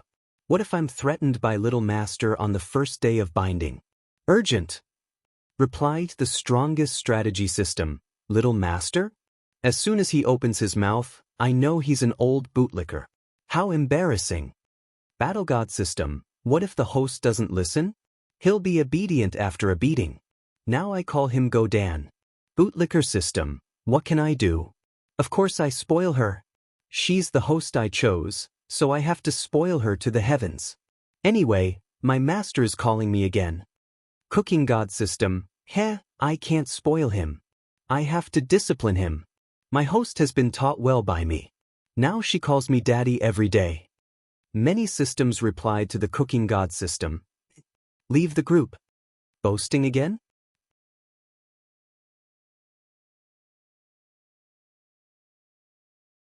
Chapter 2052. Meg waved at the well, and the gift bag of snacks flew up. He grabbed it and placed it on the empty ground beside him. "It's really a gift bag of snacks?" Amy exclaimed in surprise. Meg heaved a silent sigh on behalf of the system. Judging from its tone and words, it was clear that the system was acting on its own. However, Meg could not ignore the performance that it was supposed to perform. He could only squeeze out a surprised smile and say, "It's really a gift bag of snacks?" "Heh, humans are indeed repeaters," a certain real-life experience system said with a sneer. Amy opened the gift bag. Inside the box were Lay's potato chips, Mimi shrimp crackers, Wailong's spicy strips, Maltese, Coca-Cola. Meg raised his eyebrows slightly. He wondered if the system had found a random convenience store on Earth to pack these snacks. "How do I eat this?" Amy grabbed a bottle of Coca-Cola and shook it before forcefully breaking it open. Bang! Before Meg could stop her, the bottle of Coca-Cola had been forcefully broken open. The Coca-Cola gushed out and drew a rainbow in the air. Amy's hand trembled, and the half-full bottle of Coca-Cola fell to the ground. Fortunately, Meg caught it in time. He smiled and wiped the Coca-Cola off Amy's hand with a handkerchief. "This is Coca-Cola, and it's also a Coca-Cola. You can't shake it before drinking it. Otherwise, the Coca-Cola will gush out." "A drink that will make me happy?" Amy asked in surprise. "You'll know when you try it." Amy picked up the Coca-Cola, tilted her head back, and took a few big gulps. Burp. Amy put down the bottle and let out a long burp. Then she flashed a bright smile at Meg. "It really does make me happy. This is really a good well." "It's just like a wishing well," Amy said happily as she covered the Coca-Cola. "Well, if it's obedient, we'll keep it. If it's not obedient, we'll bury it," Meg said with a smile. "Hee, all right." Amy picked up the bag of snacks that was bigger than her and slung it over her shoulder as she said, "I'm going to share these snacks with Big Sister, and that way I'll be twice as happy." The two little ones happily shared their snacks. Meg could occasionally enjoy 1 or 2 millisabrand elixirs, but he was thinking about the problem of Amy's system. From the looks of it, this system shouldn't be the kind of system that had a deep grudge, nor was it some perverted choice system. It definitely wasn't the kind of system that would court death so easily. It allowed Amy to make breakfast, create new dishes together, and learn how to cook. It seemed more like an experiential system. If that was the case, Meg would feel a little more at ease. It was a good thing for children to experience more life. They would be able to understand the sufferings of the world and know where the food on their plates came from. As a human, it was better to have a firm footing on the ground. If he was as arrogant as he was in his previous life, it would be easy for others to be jealous of him. Of course, if those chefs who had cursed him to this world saw his current state of being a winner in life, what kind of expression would they have? Like this? Or like this?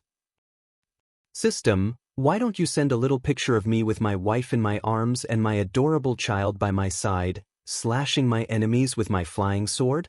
Meg said in his heart. Does the host want to receive the transmigration package again? Heh, a bunch of narrow-minded people. Meg pursed his lips and gave up. Life was so wonderful now. He didn't want to transmigrate again, even if he had to go back to Earth. "Chief Editor, the distributor in Chaos City wants us to print an additional 100,000 copies." An editor said in a trembling voice as he barged into Garland's office excitedly. "What?" Garland, who was working at his desk, looked up at the editor in shock. 100,000 copies. The order from Chaos City. The advance payment has already been sent, the editor confirmed, and presented a copy of the order form. Garland looked at the order form thrice, still in disbelief. How can a single market in Chaos City be so popular? The Whole Foods and America plan had been running for years. Even the Demon Islands could buy Whole Foods and America's latest periodical. However, Whole Foods and America's influence was mainly concentrated in the Roth Empire. The combined sales of the periodical in other regions was only 1/5 of that in the Roth Empire. Chaos City was considered a good market, with sales of 3,000 to 5,000 copies in a single issue. After the launch of this periodical, 5,000 copies had already been distributed to the distributors in Chaos City. He didn't expect him to place an order for 100,000 copies. I heard that our new periodical is hard to come by in Chaos City. The second-hand periodical is already priced at 500 copper coins a copy, but it's still priceless, the editor said agitatedly. Chief editor, it seems like we're going to create a miracle. The periodical's sales this month have already exceeded 150,000 copies, and all the distributors are still crazily asking for more copies. This isn't a miracle created by us. It's Mr. Mac. Garland couldn't hide the joy on his face, but he was still calmer. That's right. Mr. Meg revealed his true identity, and together with the famous recipe of eggplant with garlic sauce that he taught previously, there's such a miraculous sales. The editor nodded in agreement. Find a few more printing factories and get them to do their best to print, but they must ensure the quality, Garland said seriously. Garland said with a serious expression, we've also talked to the distributors. They must not increase the price. Once they do, their distribution rights will be taken back and they will be blacklisted. All right, I'll do it now. The editor left quickly. Milo sauntered into the chief editor's office and sat down opposite Garland. He crossed his legs and said, I think you should just invite Boss Mag over to write the manuscript for you. Just this sales volume alone has already crushed countless gourmets who have been famous for a long time. If I had this ability, Boss would wake up laughing in his sleep. Garland pursed his lips with a smile. But Boss wants us to go to Chaos City again and try to get Mr. Mac to write for us on a long-term basis. If that doesn't work, he can provide us with material. I'm just a freelance writer. Is it really okay for me to go on a business trip every time? There's enough money this time. Meals, foot washing, and back scrubbing will all be reimbursed. All right, even if it's a dragon's lair or a tiger's den, I'll go with you. Mr. Mac's literary talent is really not bad. The rhetoric isn't fancy, but it's just right. It's less greasy. It's simple and easy to understand. Even I, who have never cooked before, feel like I can do it after reading it, Vanessa said with a smile as she sat in the horse-drawn carriage and flipped through the magazine in her hand.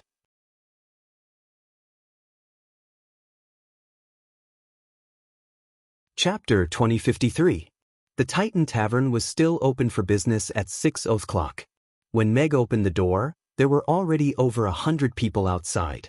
However, most of them were not attracted by the aroma of the wine, but by Amy, who was sitting on a stool with Ugly Duckling in her arms. You accomplished nothing when you were young. Sometimes you felt sorry for yourself, and sometimes you were depressed. Sometimes you clenched your teeth and worked hard, but your life never improved. You were in pain until you were 30 years old, the fortune teller said. Zhang San asked excitedly, what about after 30 years old? The fortune teller closed his eyes and said calmly, after 30 years old, you'll get used to it. Amy said with her eyes closed, looking charmingly naive. I'm dying of laughter. Although it's funny, why do I feel like I've been enlightened? Stop laughing. This master is talking about you. Everyone burst into laughter, and the response was very enthusiastic. The tavern was not open yet, but everyone was already attracted to the cute daughter of the tavern. Not only did the little girl look obedient and cute, but she also knew how to tell some interesting jokes, which made people unable to move their feet. It also helped to pass the time. After a busy day, everyone's mood became relaxed and happy. Is it time for business? Amy looked back at Meg, then stood up with a smile. She looked at the customers and said, Welcome to Saipan Tavern. We have the best wine, the most interesting jokes, and the cutest Amy. From Li Si's happiness +1. From Wang Wu's happiness +1. From Zhang San's distress +1. Amy looked at the life experience points that kept jumping in her mind, and her eyes curved into crescents as she smiled very sweetly. Boss, your daughter is so cute. Boss, my son is 5 years old this year. He's handsome and his family owns a mine. Why don't we consider becoming in-laws? Boss, are you thinking of selling your daughter? The customers came in one after another, and the conversations they had were all strange. Meg refused firmly. Father, are there more guests? Amy asked with a smile as she approached Meg.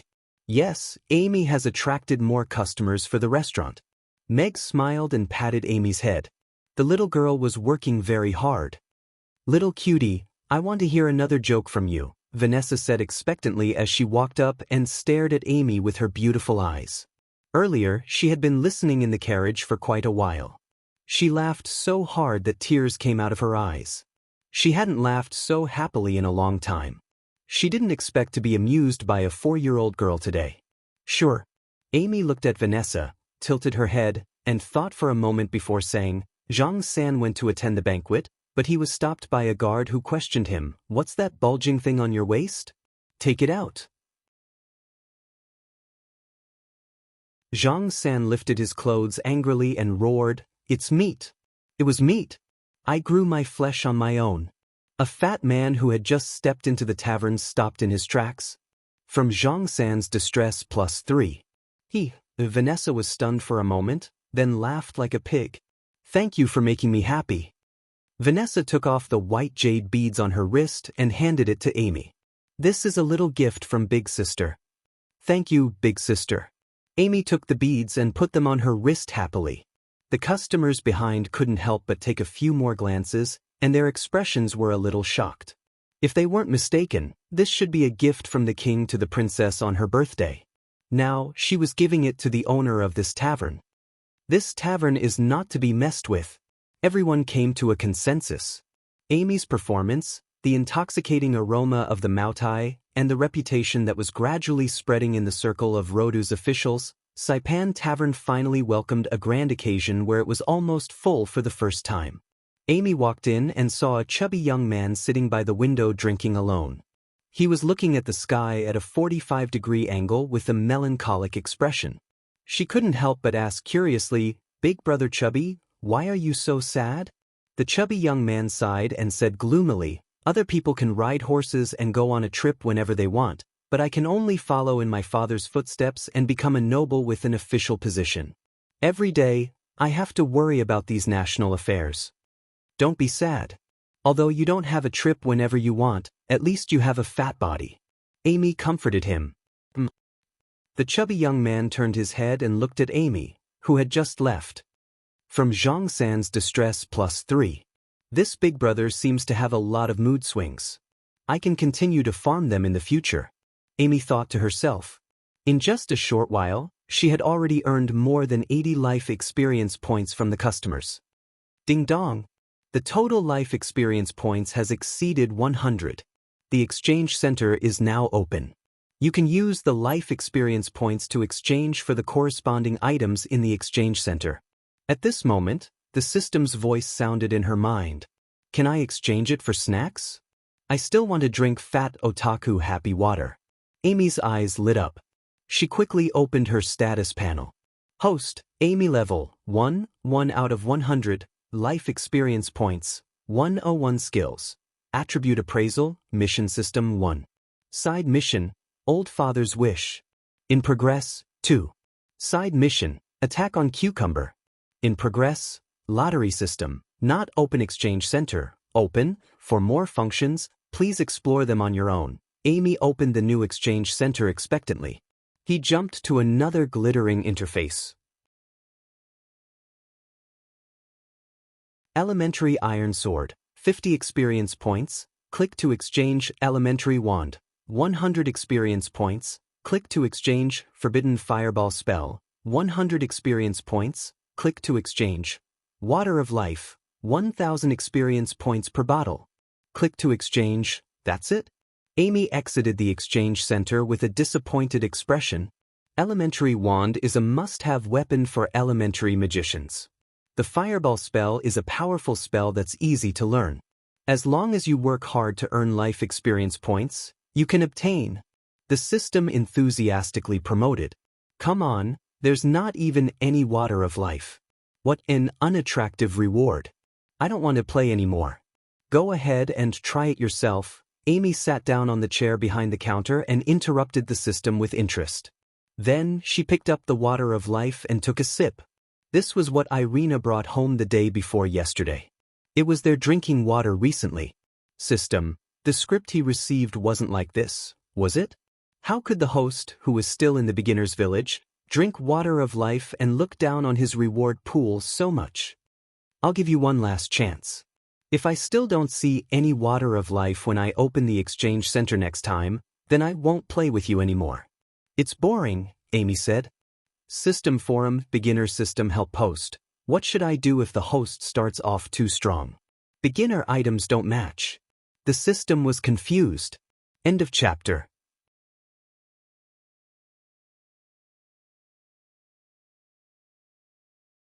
Chapter 2054. At 11 p.m., business ended. Meg closed the tavern's door and heaved a sigh of relief. The tavern had served over 180 customers tonight, and the turnover had exceeded 100,000 copper coins for the first time. As most of the money was collected by Amy, Meg lost the chance to hide his secret stash. "Father, this bracelet can even glow in the dark," Amy said happily as she came out from under the table and waved the bracelet in her hand. "It's a very valuable item," Meg said with a smile. "Only Vanessa would give away the luminous pearl bracelet so casually. But where's Mother? She hasn't come back today?" Amy asked as she put her hands down. "She went back to Chaos City. Maybe she has something to settle." Meg was not very worried about Irina. With Ozzy around, it would not be difficult for her to break through even if something unexpected happened.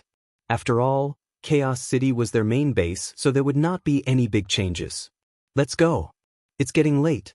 We should go upstairs to wash up and sleep." Meg held Amy's little hand and walked towards the stairs.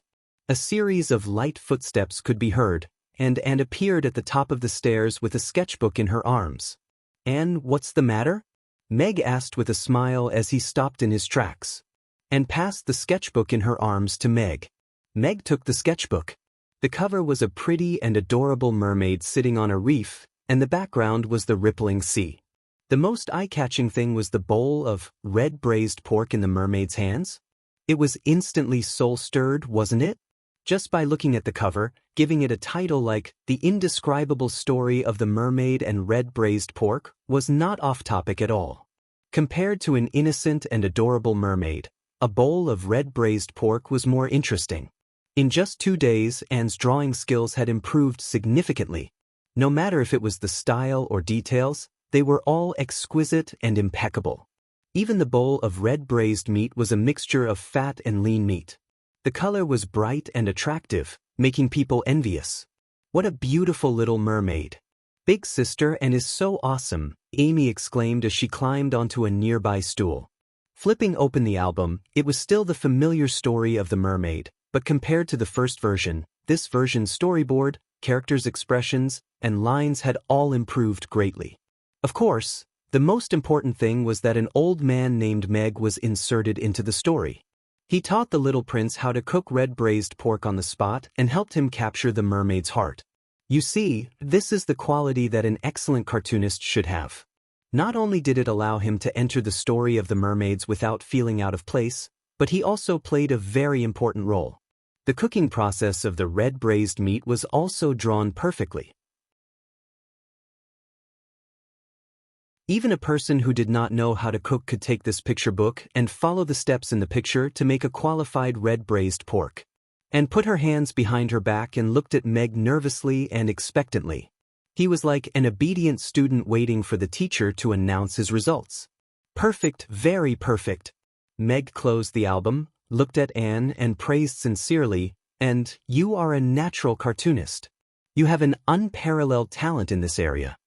And finally smiled. Her face was slightly red, but her eyes were shining. "Let me take a look at it again."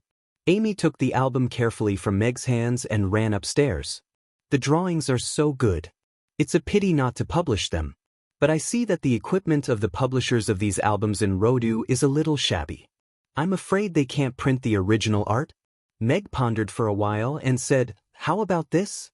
I'll open a printing factory and specialize in printing your albums."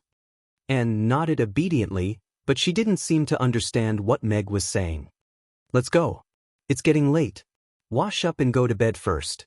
Meg smiled and touched her head as he said dotingly, and squinted her eyes and rubbed against his hand. Then she turned and went upstairs. After telling the two little fellows a bedtime story, Mag went back to his room to change into a set of black clothes before leaving the tavern after the two little fellows had fallen asleep.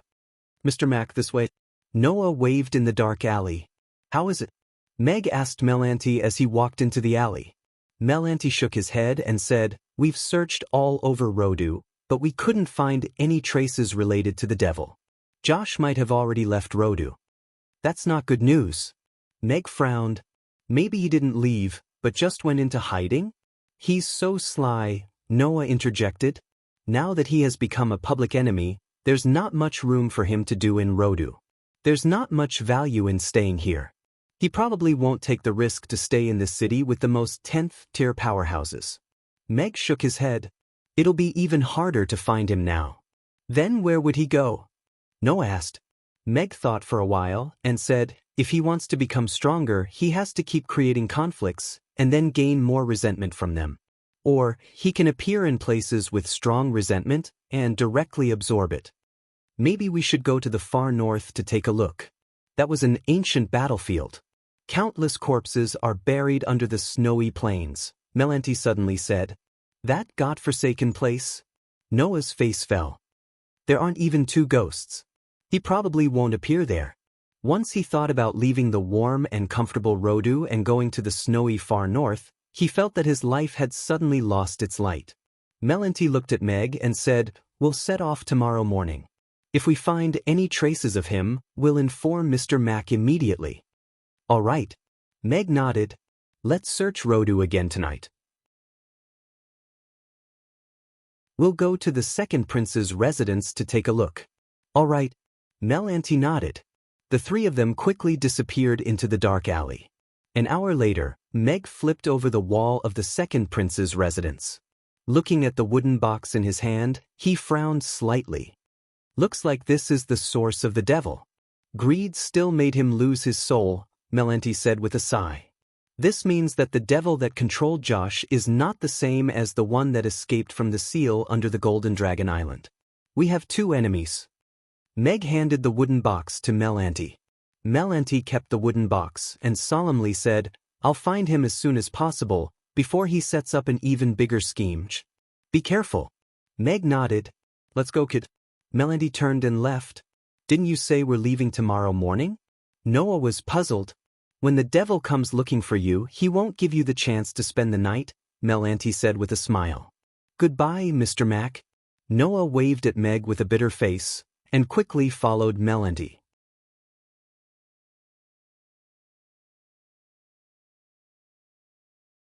Chapter 2055. Meg wasn't in a hurry to return to the tavern.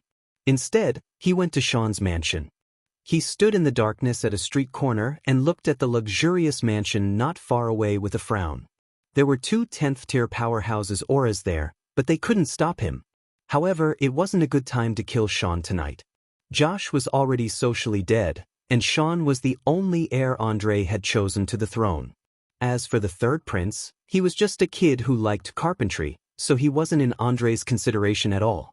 If he killed Sean now, he couldn't guarantee that Andre would do something crazy. Sean was on his must-kill list, so he didn't care if Andre had an heir or not. Because Andre would eventually die in his hands too. He threw a piece of wood into the mansion, and then turned to leave. Not long after, a 10th-tier powerhouse rushed out with a group of knights. They searched around, but returned without finding anything. In the study, Sean looked at the stone with a terrifying demon carved on it that his subordinate presented to him. His face was a little pale. Sean retracted his gaze and ordered, "Send it to the palace tomorrow morning and report this to Royal Father." Everyone left, and Sean's expression gradually calmed down. He mumbled to himself, "Good for you, Josh. You can't even protect yourself, yet you still remember to threaten me. I hope you can hide better and not let my men find you, Chaos City." At the big square in front of the textile factory in the north of the city, Irina stood on the stage and loudly said, "Political power comes from the barrel of a gun. This is an eternal truth. We have to abandon our illusions and prepare for the final battle with the diehards led by Helena. We have to completely liberate the wind forest, rescue our comrades from the fire and water, and rebuild the wind forest. Down with Helena." Rebuild the wind forest. The tens of thousands of elves in the square cheered at the same time. His eyes were glowing. That was his yearning for freedom. I will select an elite night elven troop from among you. I hope to give Helena a heavy blow, but I don't want you to suffer unnecessary casualties because of this. From today onwards, Ashley will be in charge of this. It's voluntary, so I hope everyone can actively participate, Irina continued. The audience cheered again. Irina nodded slightly at Ashley, who was standing at the side, and then walked down the high platform. After this mobilization, it's equivalent to declaring war on the wind forest again. Have our people in the wind forest been arranged in place?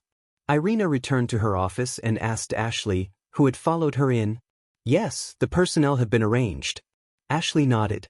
During this period of time, the internal division within the wind forest has given us many opportunities, and we have also obtained the support of many experts. Princess, there's one more thing. Ashley looked at Irina with a hesitant expression. Speak. What our clansmen are most concerned about is actually Her Majesty the Queen's attitude. I wonder if you're still able to communicate with Her Majesty the Queen, Ashley said. Irina shook her head. I can't contact the Queen either, but this matter concerns the fate of the elven race and the future of all of us. The Queen's attitude isn't important. What's important is what we really think. Ashley's gaze gradually became clear. She nodded solemnly and said, I will pass on this message to my clansmen. Meg returned to the tavern. After washing up, he didn't rush to sleep. Instead, he went to the study. According to his understanding, the most advanced printing factory on the Norland continent used engraving printing. Hence, the picture albums were mainly in black and white. Of course, there were also some high-end picture albums that were hand-drawn, and the colors would be more vibrant and rich. However, the price of such picture albums was very high, and they were usually custom-made. For example, some rich people liked to look at picture albums with colors, and they might order a hand-drawn picture album from an artist. If that exquisite picture album of his hadn't flown away, it should be able to sell for a very good price with the classic plot and exquisite illustrations. Thinking of this, he couldn't help but glance in the direction of the Titan Tavern. The Titan Tavern had just closed for the day. The window facing it was closed, but the lights were on inside. He could even see a figure walking past occasionally. It should be the lady boss's boudoir. Luckily, it's a Chinese version. I can't read the words, so it shouldn't be a problem, right? Meg mumbled in his heart, feeling a little guilty. Retracting his thoughts, Meg thought seriously about the manufacturing plan for the printing machine. He had a blueprint for the color printing machine in his mind. The process for this thing wasn't particularly complicated, but if he wanted to solve the entire problem in the alternate world, such as the paints, electronic components, and so on, it would take at least a year or two. The steam locomotive was only able to be launched so quickly because the Hill had invested a lot of money and allocated a lot of manpower and resources. It was a little too complicated to build a printing machine just to print a picture book. System, are there any second-hand printing machines for sale? Meg asked in his heart. Host, please mind your words. This system is, I'll give you more money. How much? Twice. No matter how much you add as a god of cookery system, this system will never buy or sell second-hand printing machines, the system said sternly. Then forget it. You're not the only system. I'll find Amy's system tomorrow and get one for free, Meg said leisurely as he pursed his lips. System? The next morning, Meg woke up half an hour earlier than usual. It wasn't that he was more diligent, but he was worried that Amy's stupid system would give her another breakfast of love mission. Of course, there was another reason. He wanted to make a different breakfast of love for Amy and Anne. He took out the dough that he had kneaded in advance last night from the fridge. After setting the temperature, it was now in the perfect state of fermentation. The dough was pressed onto the chopping board and ravaged. Meg's 2 hands went deep and easy, and it kept changing shape in his hands. It had been 2 days since he learned to make soup dumplings. Meg wasn't in a hurry to show them. Red oil wontons had become Amy's breakfast standard for the past 2 days, so he wanted to give them a different flavor today. After rolling the dough, Meg took out the meat jelly that he had cooked last night from the fridge. Meat jelly was a thick soup made from pig skin. It was the state it would take after it was frozen in the fridge. This was the difference between soup dumplings and normal dumplings. It was also the soul of soup dumplings. Before he learned how to make soup dumplings, Meg had always thought that the juice in the soup dumplings was injected with a syringe. In addition to the minced meat, half of the stuffing was also filled with fresh crab meat and crab roe. Crab roe soup dumplings were a delicacy that was hard to resist. The crab meat and crab roe were stir-fried in a wok with spices to get crab oil. Then they were mixed together with the stuffing. Before he even started to make the dumplings, the spices were already making him salivate.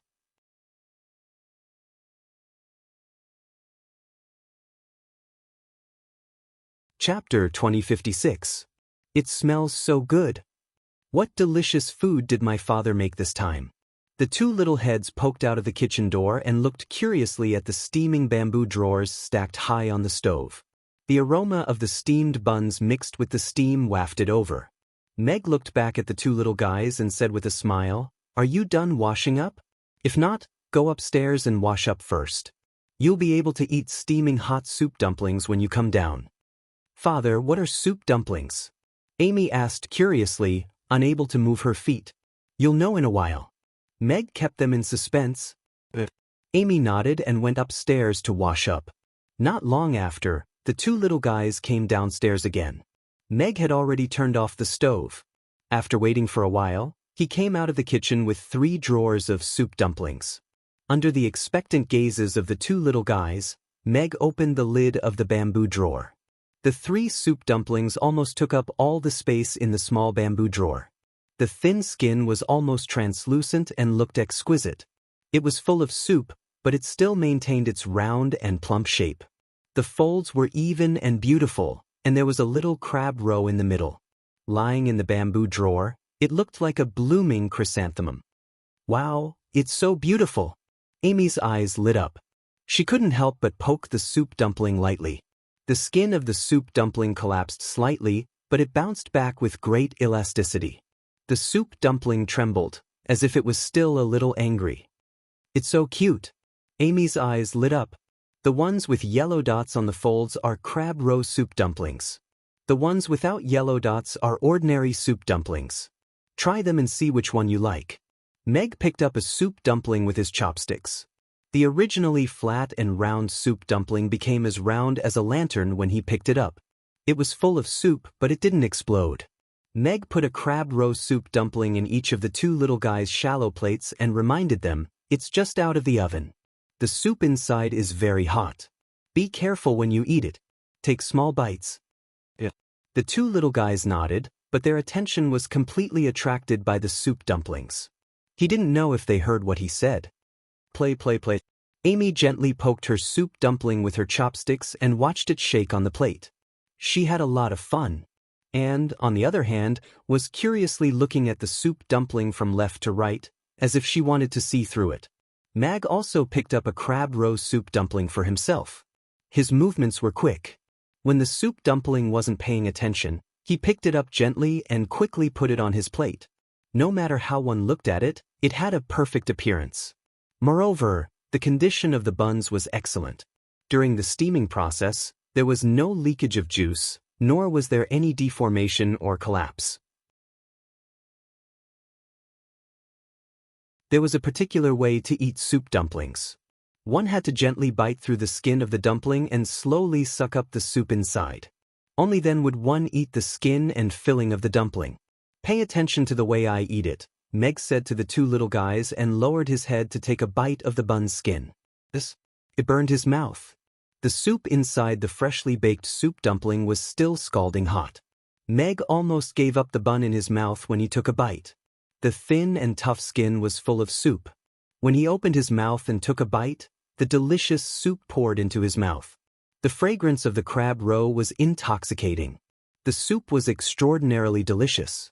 Sipping it in small mouthfuls, he couldn't stop. As for the scalding sensation, it was completely suppressed by the deliciousness. When the soup was almost finished, the remaining skin was swallowed in one mouthful. The skin was chewy, And the meatball soaked in the soup was neither fat nor greasy. It was smooth in the mouth. Coupled with the taste of the crab meat and crab roe, it was really delicious. This is probably the peak of crab roe soup dumplings. Meg couldn't help but praise in his heart. It was worthy of being the soup dumplings that had broken his halberd countless times. The two little guys opened their eyes wide and watched Meg finish a soup dumpling. Gulp. The two swallowed their saliva at the same time. I want to try it too. Amy leaned forward, opened her mouth, and took a small bite of the soup dumpling. Then she put her mouth on it and sucked the soup in small mouthfuls. Amy's delicate eyebrows raised slightly, and her eyes sparkled as if she had discovered a new world. After drinking the soup in one gulp, Amy raised her head and said in surprise, "This is so delicious. Crab meat soup, so good." After saying that, she picked up the remaining skin of the soup dumpling with her two small hands. It was too big for the little guy, so she couldn't eat it in one bite like Meg. She held it in her hand like a pancake and took a bite. Her little face was full of happiness. Seeing the two of them eating with relish, Anne couldn't sit still. She lowered her head and took a bite of the soup dumpling. The corners of her mouth couldn't help but curl up as she sucked the soup. The soup was mellow and rich. It was oily but not greasy. The soup dumplings were fresh and fragrant. The meat was tender, and the skin was soft. Such exquisite and special food was really amazing. And the cute appearance of the soup dumplings and the special way to eat them made her want to draw them into a picture book. After 3 soup dumplings, Meg was almost done eating, and also put down her chopsticks. But Amy still wanted more. She picked up her plate and licked the soup. Then she looked at Meg and asked expectantly, "Is there more? I think I can eat 3 more." "I knew you wouldn't be full with 3. There are 3 more in the cage." Meg smiled, got up, and went to the kitchen to take out another basket of soup dumplings. "Father is the best." Amy raised her 2 little paws and happily reached out to pick up a soup dumpling from the bamboo drawer. Then she lowered her head and continued eating. "Meg's mission today is to learn how to smack cucumbers, right?" Meg asked casually as he drank a mouthful of hot milk. "Yes." Amy answered a little vaguely. The system said that today was the last day. She had to learn how to smack cucumbers. But how did Father know that? Amy paused in the middle of eating her soup dumplings and looked up at Meg. "Didn't you learn half of it yesterday? Of course you have to learn the other half today." Meg smiled. Yes. Amy nodded before continuing to eat her soup dumplings. "Isn't Big Sister Anne's picture book very beautiful?" Meg asked. "Yes, it's super beautiful. It's even more beautiful than the picture books we bought." Amy nodded. "Then shouldn't we print it so that more people can see such beautiful picture books?" Meg asked with a smile. "Yes, that way, more people will be able to experience happiness." Amy nodded in agreement. Meg heaved a faint sigh and said, "But the printing shops in Rodu can only print black and white picture books. If we make and draw the same picture book every day, it'll be a waste of her talent and tiring. If only we had a printing machine that could print many different colors." "Yes, if only we had a machine that could print the picture books on its own," Amy chimed in. "Amy, don't you have a wishing well? Why don't we make a wish for a fully automated printing machine? If we can't even fulfill such a small wish, then we'll just fill up the well." Meg took a sip of milk and said in an indifferent voice, "That must be a fake wishing well.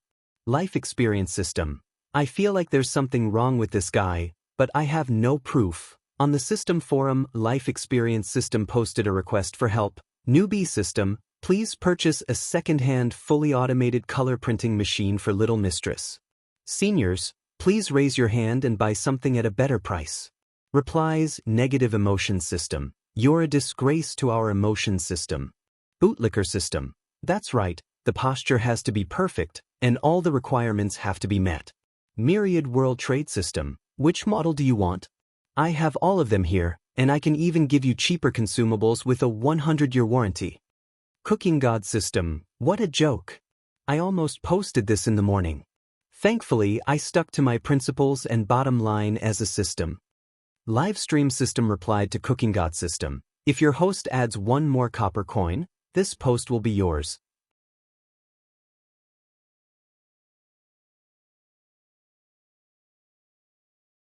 Chapter 2057. System, I want a fully automatic printing press. If you don't have one, then I won't do missions anymore. After filling her stomach with milk, Amy asked the system. According to the system manual, the mission rewards are determined by the system. Young mistress, you can't ask for it. The real-life experience system decided to struggle a little. Then do you think it's appropriate to give me a fireball? Amy asked with a frown as she played with the small fire dragon in her palm. System. If he had posted too many requests for help recently and was restricted by the moderators, he would definitely go to the system forum and post another request for help. Of course, if you can help me level up, then I'll consider not getting a printing press, Amy added. Young mistress, please work hard to complete the mission. The mission to learn how to slap cucumbers has been confirmed. 1 fully automatic printing press. The system quickly said. The requirement to level up was too much. In comparison, a second-hand printing press was nothing. Can't help it. My host is still a baby. The system comforted itself, but the more it thought, the angrier it got. I'm still a baby. Amy ran into the kitchen from the back door and looked at Meg happily. Father, I've already made a wish to the wishing well. It said it would give us the printing press. That's great. Meg was all smiles. He had saved tens of thousands of copper coins. Thinking about it this way, the system was still quite useful. The god of cooking system, brother system, you're really pitiful. Come, let's continue learning how to slap cucumbers. We learned how to slap cucumbers yesterday. Today, we just need to learn how to make the sauce. Meg brought Amy into the kitchen. Making the sauce didn't require any control of strength, nor did it require any culinary talent. There was a fixed amount of each seasoning. Amy was a smart child, so she picked it up very quickly. A portion of cucumbers that were smashed beyond recognition and a bowl of sauce that was not too bad was mixed together. After mixing the two together and putting them into the fridge, a portion of slightly ugly smashed cucumbers was ready. A barely formed slapped cucumber. Ding dong! Young mistress, congratulations on completing the attack on cucumber mission. Reward obtained. A second-hand fully automated printing press from Nebula M78. The reward can be given out at any time. Because the reward item is too large, it cannot be placed in the well. Young master, you can choose the location to give it out. The system's voice rang out in Amy's mind. Is that so? Amy looked up at Meg and said, Father, the wishing well said that the printing press is too big and can't fit it in the well. Where should we put it? Meg, life experience system? Oh my God. I split open. The awkward silence lasted for 3 seconds before Meg smiled and said, then let him put it in the house next door. That's also our house. Okay. Amy nodded. Smile and live on. The real-life experience system comforted itself in its heart and then distributed the second-hand printing machine that it had spent half a day haggling over. This second-hand nuclear-powered printing press had been in the warehouse of the multiverse system M78 for many years, so it was given the price of scrap metal. Of course, dozens of tons of scrap metal was still quite expensive. But what else could it do? If it couldn't be moved, young master would ask it to provide a power station and a substation. Then it would really have no place to cry. That's right. Although this was a fantasy world, there was electricity in this house. This was a loss. The real-life experience system's otherworldly experience rating was 10086. It tastes great. Amy made it well. Meg tasted the cucumber with garlic sauce made by Amy. Although it looked a little terrible, the taste was still okay. After all, it was the same recipe, and the steps were the same, so the taste shouldn't be too bad. A happy smile appeared on Amy's little face. Sister, and try my cucumber with garlic sauce. Amy carried a plate out of the kitchen and handed a pair of chopsticks to Anne. She looked at her expectantly. Anne picked up a piece of cucumber with garlic sauce and put it into her mouth. Her eyes immediately curved into crescents. After swallowing the cucumber, she gave Amy a thumbs up. Then I can often make cucumber with garlic sauce for you guys in the future. Amy held the plate and ate with relish. After all, she made it herself, so she felt a great sense of accomplishment. After the little one finished eating, Meg couldn't wait to take Amy to the house next door. This was originally a restaurant. The hall on the first floor was very spacious, and the things inside had been emptied. It was more than enough to store a printing press. However, when Meg opened the door, there was nothing inside. There wasn't even a bicycle, let alone a printing press.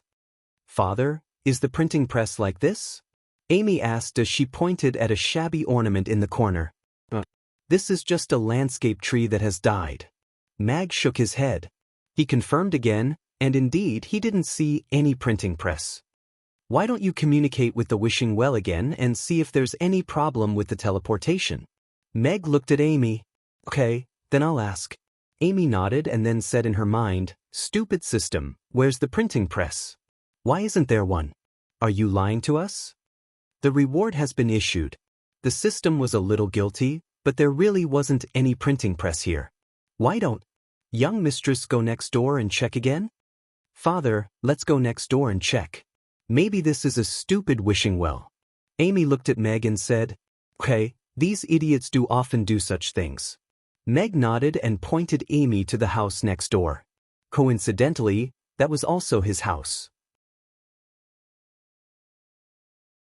The God of Cooking system, the Life Experience system. Sure enough, Meg saw the printing press in the house next door. In M78 Nebula's Big Mac. Its huge 5-meter-tall body almost broke through the ceiling. When Meg saw the nuclear power symbol on the side, he was so shocked that his mouth opened wide and he was speechless for a long time. What the fuck? Ultraman planet was indeed different. Even nuclear power could be used on a printing press. Was it going to be printed until the end of time? Meg walked around the Big Mac that took up almost 50 square meters and then picked up a manual in the corner. As an outstanding graduate of mechanical design, it was not a problem for him to read the manual. "Father, what's this red button?" Amy's voice came from the side. Meg looked over and said calmly, "Oh, that's a self-destruct button. Can I press it?" Amy asked. "If Meg presses this button, this street will be gone," Meg said with a smile. This was still a conservative way of saying it.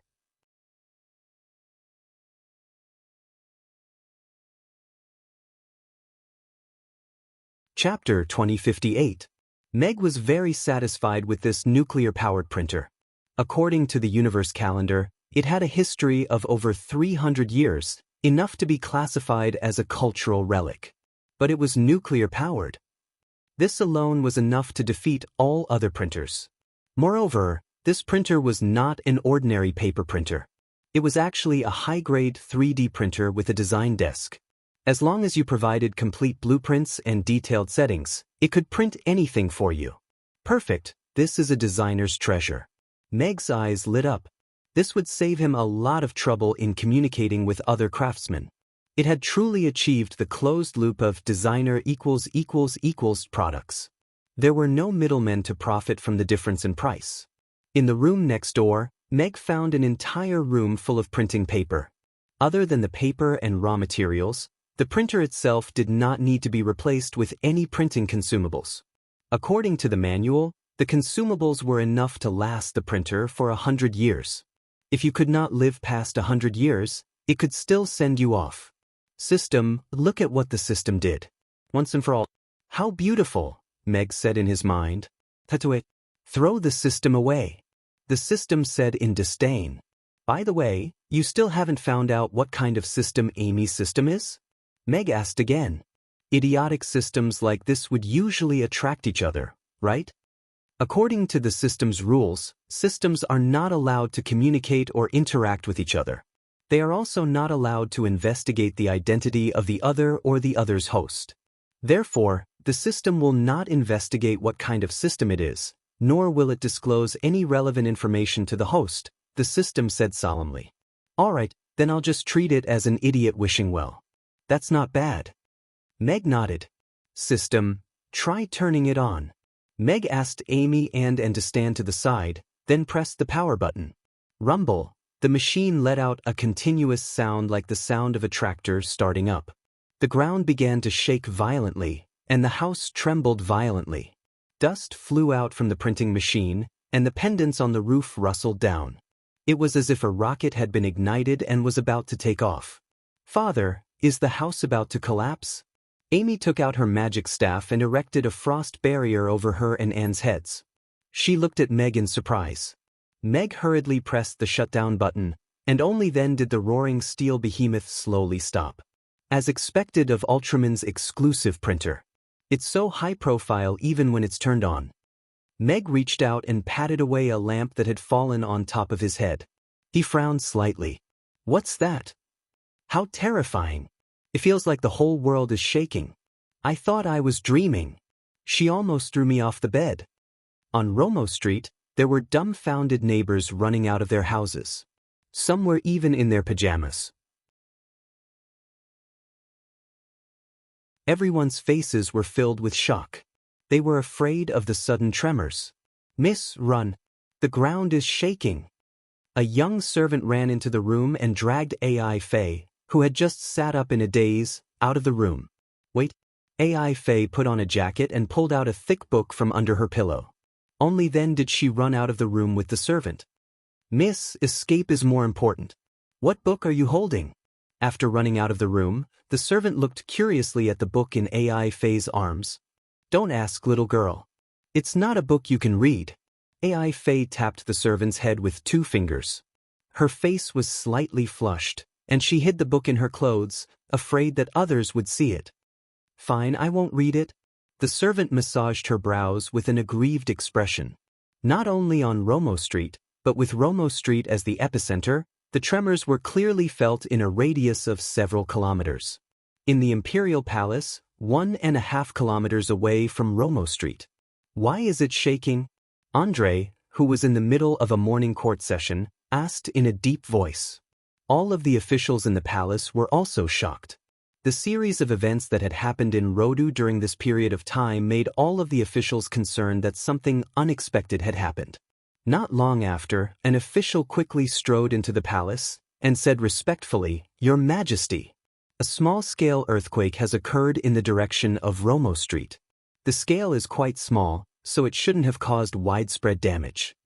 Andre's brows furrowed upon hearing this. There hasn't been an earthquake in Rodu for many years. Send someone to investigate in these troubled times. The official quickly departed. Because the activation of this printing press caused a greater commotion than the activation of a nuclear submarine, Meg could only leave it be for the time being in order to not attract unnecessary attention. There are so many people on the streets today. Amy came out of the house and looked at the people standing on the streets. Yes, looks like everyone is out in the sun. Meg nodded. Seeing that there were no further tremors, Eiffel was about to return to the house when she saw Meg and the others coming out of the house diagonally opposite. She was a little puzzled as she murmured to herself, why did they come out of that house? Young mistress, why don't we bask in the sun for a while longer? Look at how big and round the sun is. It's so warm when we bask in it. The little maid was clearly still a little scared as she tugged at Eiffel's sleeve. Then you can bask in it for a while longer. I still have to go back to sleep. Don't disturb my sleep for such trivial matters in the future. Eiffel turned and went back into the house without even looking back. Little maid, but everyone had run away.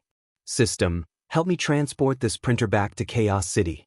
The space here is limited, and it's too eye-catching.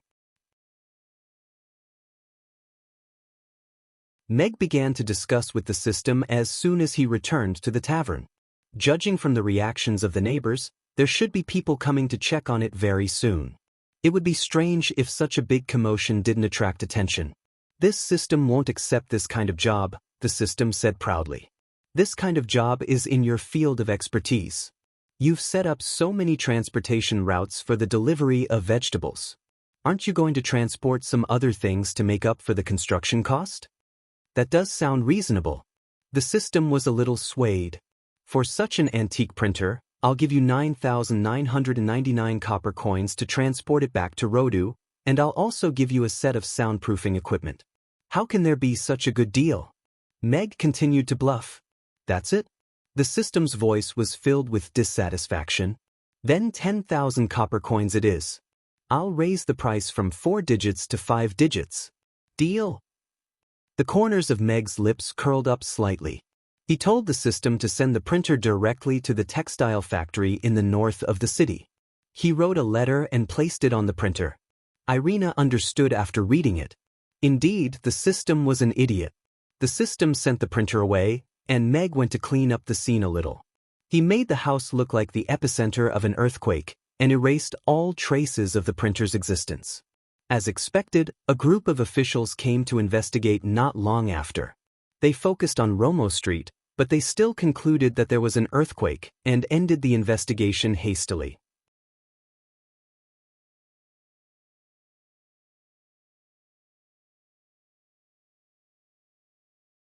Chapter 2059.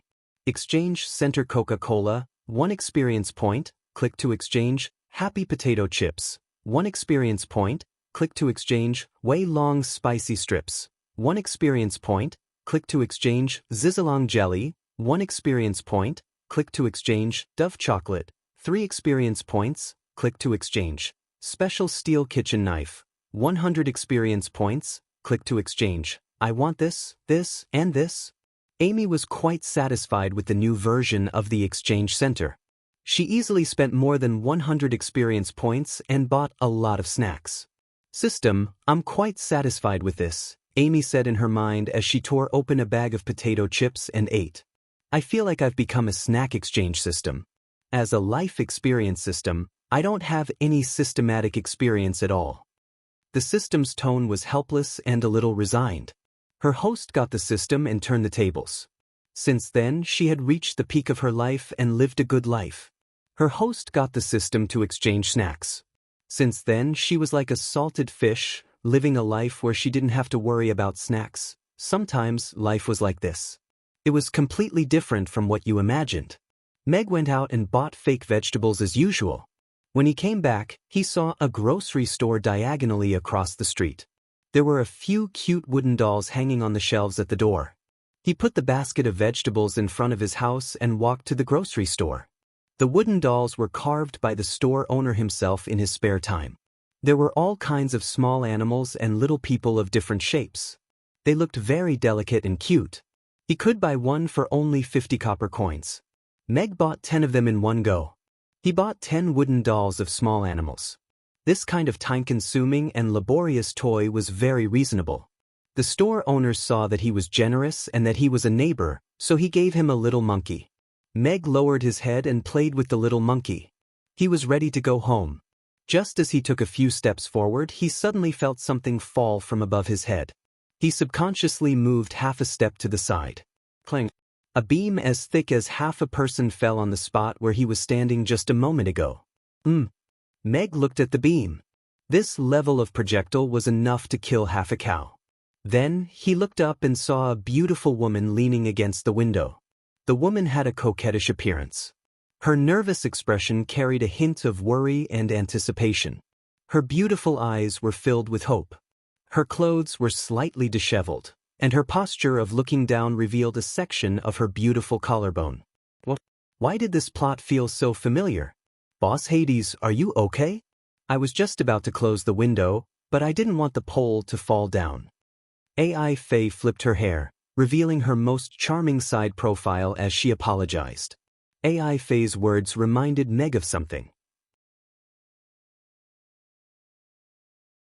Wasn't this the plot where Pan Jinlian first met Shimin-Ching?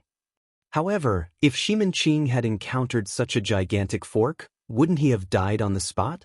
Then, there would probably be no more exciting stories in the next 100 chapters, and the Song dynasty would not have fallen. But why would AI Faye suddenly do this? Was it really an accident?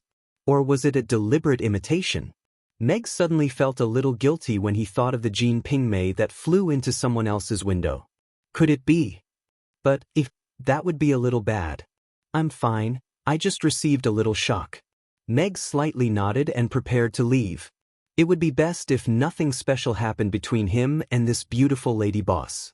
He also did not know if this lady boss had an ex-husband who sold pancakes and an uncle who could fight a tiger with his bare hands.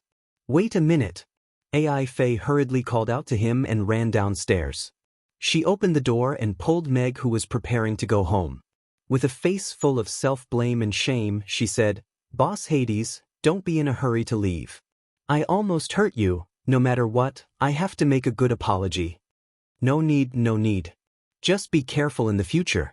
Don't use such a thick piece of wood to block the window. Ordinary people can't block it.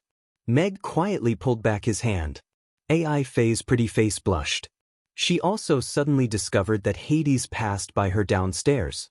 Thinking of the scene recorded in the book, in a moment of hot-headedness, she accidentally poked down the beam. Fortunately, it did not hit Hades. But the direction of the plot was not quite the same as in the book. Why did Mr. Hades still ignore her? Could it be because he was not hit by the stick? If Miss AI Faye has nothing else, I will go back first. Meg felt that it would not be good to have a good influence on the road with AI Faye. If the neighbors saw it, it was inevitable that there would be gossip. If this gossip fell into Irina's ears, he was afraid that the two taverns would be razed to the ground. Boss Hades, don't be in a hurry to leave. I actually have something to say to you. It is related to the future of your tavern. Do you really not want to come in and sit? AI Faye looked at him and said with a smile, I think the future of my tavern is very good. Yesterday's turnover just exceeded 100,000. Meg faintly smiled. AI Faye's expression suddenly froze. 100,000 copper coins a night. This was the glory that the Titan Tavern had when her parents were running it. But how many days had it been since the Saipan Tavern opened?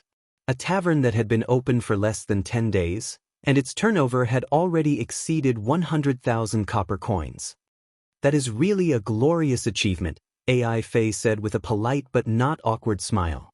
Yes, the progress is slow. Meg nodded. AI Faye? Are you listening to what a human is saying? Now, only the Saipan Tavern on Romo Street had a turnover of 100,000 copper coins. A tavern like the Titan Tavern that had a turnover of 10,000 copper coins was already considered a popular shop. But Meg used the word slots to describe this astonishing achievement.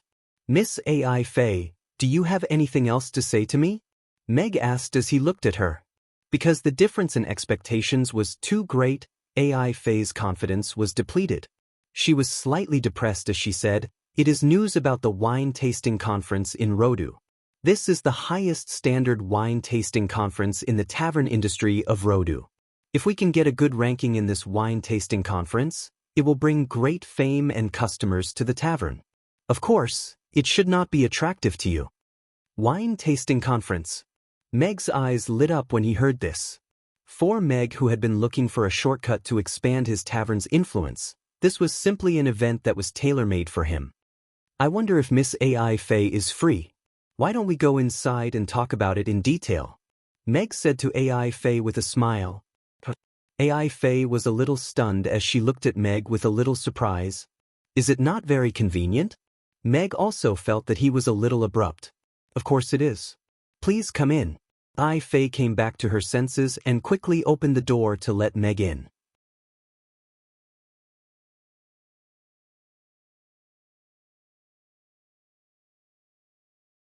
Chapter 2060. Boys had to protect themselves outside and not enter unfamiliar taverns casually.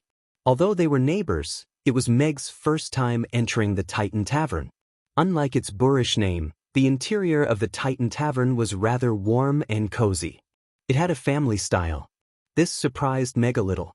After all, this was the most popular tavern on Romo Street, and it actually had a refreshing style. Take a seat here. Do you want a drink? Effie asked with a smile as she arranged for Meg to sit at a seat near the wine cabinet. It's broad daylight. Let's not drink. Meg shook his head. He looked at Effie and said, I would like to ask Miss Effie about the details of the wine tasting conference. With the current momentum of Mr. Hades' tavern, it will be full even if he doesn't participate in this wine tasting conference. Effie sat down opposite Meg and looked at him with her beautiful eyes. However, I think Mr. Hades also has the ambition to let more people know about the wine he brews. He's a man. Who doesn't have ambition? Meg nodded. This was a good reason. Men are much more ambitious than women. They all want to have multiple wives, Effie said with a smile. Meg raised his eyebrows. He felt that this turn of events was a little too sudden. Effie continued, the wine tasting conference is an annual event for the tavern industry in Rodu. The taverns in Rodu, and even the other cities in the Roth Empire, will bring out their best wine to compete at the wine tasting conference. If they can stand out in the wine tasting conference, or even win the gold medal, their tavern's reputation will soar, and they will become the next celebrity tavern in Rodu. Is there a registration limit? And when will it be held exactly? Meg asked. As long as you are the tavern owner, you can register to participate. However, you have to use the wine brewed exclusively by this tavern. This event has been in preparation for a month. The live wine tasting will be held in 3 days. Today is the deadline for registration, Effie said. If that's the case, is it too late for me to register now? Meg didn't expect that time would be so tight that the deadline would be today. AI Faye nodded and said, I know the organizers of the conference. If Mr. Hades wants to sign up, I can help you sign up. You just need to send the sample wine today. Then I'll have to trouble Miss Effie. Saipan Tavern is a newcomer and I'd like to make my presence felt at this wine tasting conference. Meg didn't stand on ceremony. This kind of connection could only be found by chance. Meg got up and prepared to sample the wine. Don't worry, Mr. Hades. AI Faye reached out and gently pulled on his sleeve. Meg glanced at her hand, then looked at her again. Could it be that he had to sacrifice himself for such a small matter? Titan Tavern also has a wine that we plan to participate in the wine tasting conference, but I feel that the taste is a bit lacking. I want to ask Mr. Hades to help me taste it and see if there are any areas that can be improved. Meg looked at AI Faye's sincere and serious gaze. He hesitated for a bit, then nodded and said, I actually don't know much about winemaking, but if Miss Effie trusts me, I can still drink a bit. Please wait a moment. AI Faye's face lit up. She got up and quickly walked to the wine cabinet. She took a bottle of wine from the cabinet in the middle and poured a cup. This is our Titan Tavern's signature Titan wine. Please try it. AI Faye put the wine cup in front of Meg. Meg picked up the coarse wine cup and sniffed it. It smelled like wine, but the wine aroma was very faint, so faint that it could be ignored. Just the faint aroma of the wine made his expectations plummet. Since the wine was named Titan, then the wine aroma should be as impactful as the name. Only then would it be worthy of people's expectations. AI Faye, who was originally full of expectations, saw Meg's expression. Her heart skipped a beat and became cold. Meg drank a mouthful of wine and then closed his eyes to taste it. There was nothing good about it. The wine was as bland as water. If it wasn't for the spicy taste and the wine aroma, Meg would have thought that AI Faye had poured him a cup of cold water. It was hard to imagine that this kind of wine could become a tavern's signature wine. Of course, there was also something that surprised Meg. This was a distilled wine, a grape distilled wine. It made him think of brandy. However, this technology was still far from being comparable to brandy. Meg opened his eyes and met Effie's eyes, which were filled with anxiety. AI Faye had already guessed most of what was going on from Meg's expression, but she still couldn't help but ask, Mr. Hades, what do you think? Does Miss AI Faye want to hear some nice words or a real evaluation? Meg looked at her and asked. I hear a lot of nice words every day. Let's ask Mr. Meg to give a real evaluation. AI Faye said sincerely. Meg put down the wine cup and said, the wine is bland, the palatability is very poor. The aroma is chaotic and dissipates quickly. There is no aftertaste. AI Faye opened her mouth slightly and looked at Meg with a hurt expression. Is it really that bad? Although the Titan wine wasn't on the list for 5 consecutive wine tasting conferences, AI Faye had never heard such a sharp and vicious evaluation from Meg. He almost belittled the Titan wine as worthless. The maid on the side also looked at Meg angrily. How could he belittle the wine that her miss had worked so hard to make? Meg looked at AI Faye's hurt expression and realized that he had accidentally exposed his true nature. He quickly comforted her. Of course, the wine in the other taverns on Romo Street might be worse than this. AI Faye felt as if her heart had been shot by an arrow. I'll go get the wine. Meg felt that the atmosphere wasn't right and prepared to slip away. Wait a minute. AI Faye pressed down on Meg again. I still have a bottle of wine. Mr. Hades, please help me taste it again. Meg looked at her unyielding eyes and hesitated for a moment before sitting down again. Effie walked to the back of the liquor cabinet, stepped on a chair, and took down an exquisite bottle of wine from the center of the cabinet on the top shelf. Miss, that is? The maid looked at the wine in AI Faye's hand and said nervously. AI Faye didn't pay attention to her. She held the bottle with both hands and walked to the table.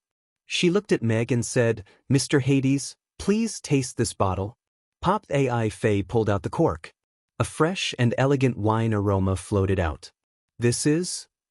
Meg's eyes lit up. This elegant and mellow wine aroma might not be as good as Moutai, but it was enough to surprise people. It was a very authentic brandy flavor, and it was also a good product that had been aged for a long time. This special aroma would only appear when the distilled wine had been fermented in the barrel for a long time. This was probably what they meant when they said that it had been fermented for a long time. AI Faye took another small wine cup and then poured a small cup of wine from the bottle. The golden and shiny wine slightly swayed in the cup, shining like a gem. You're tuning in to the Dreamy Chapters YouTube channel. We're so grateful for your support, and don't forget to subscribe to join us on this incredible journey through captivating stories. Your generosity through donations truly makes a world of difference, as it's the primary source of revenue that allows me to expand and enhance this channel for you. Thank you from the bottom of my heart for being a part of this adventure.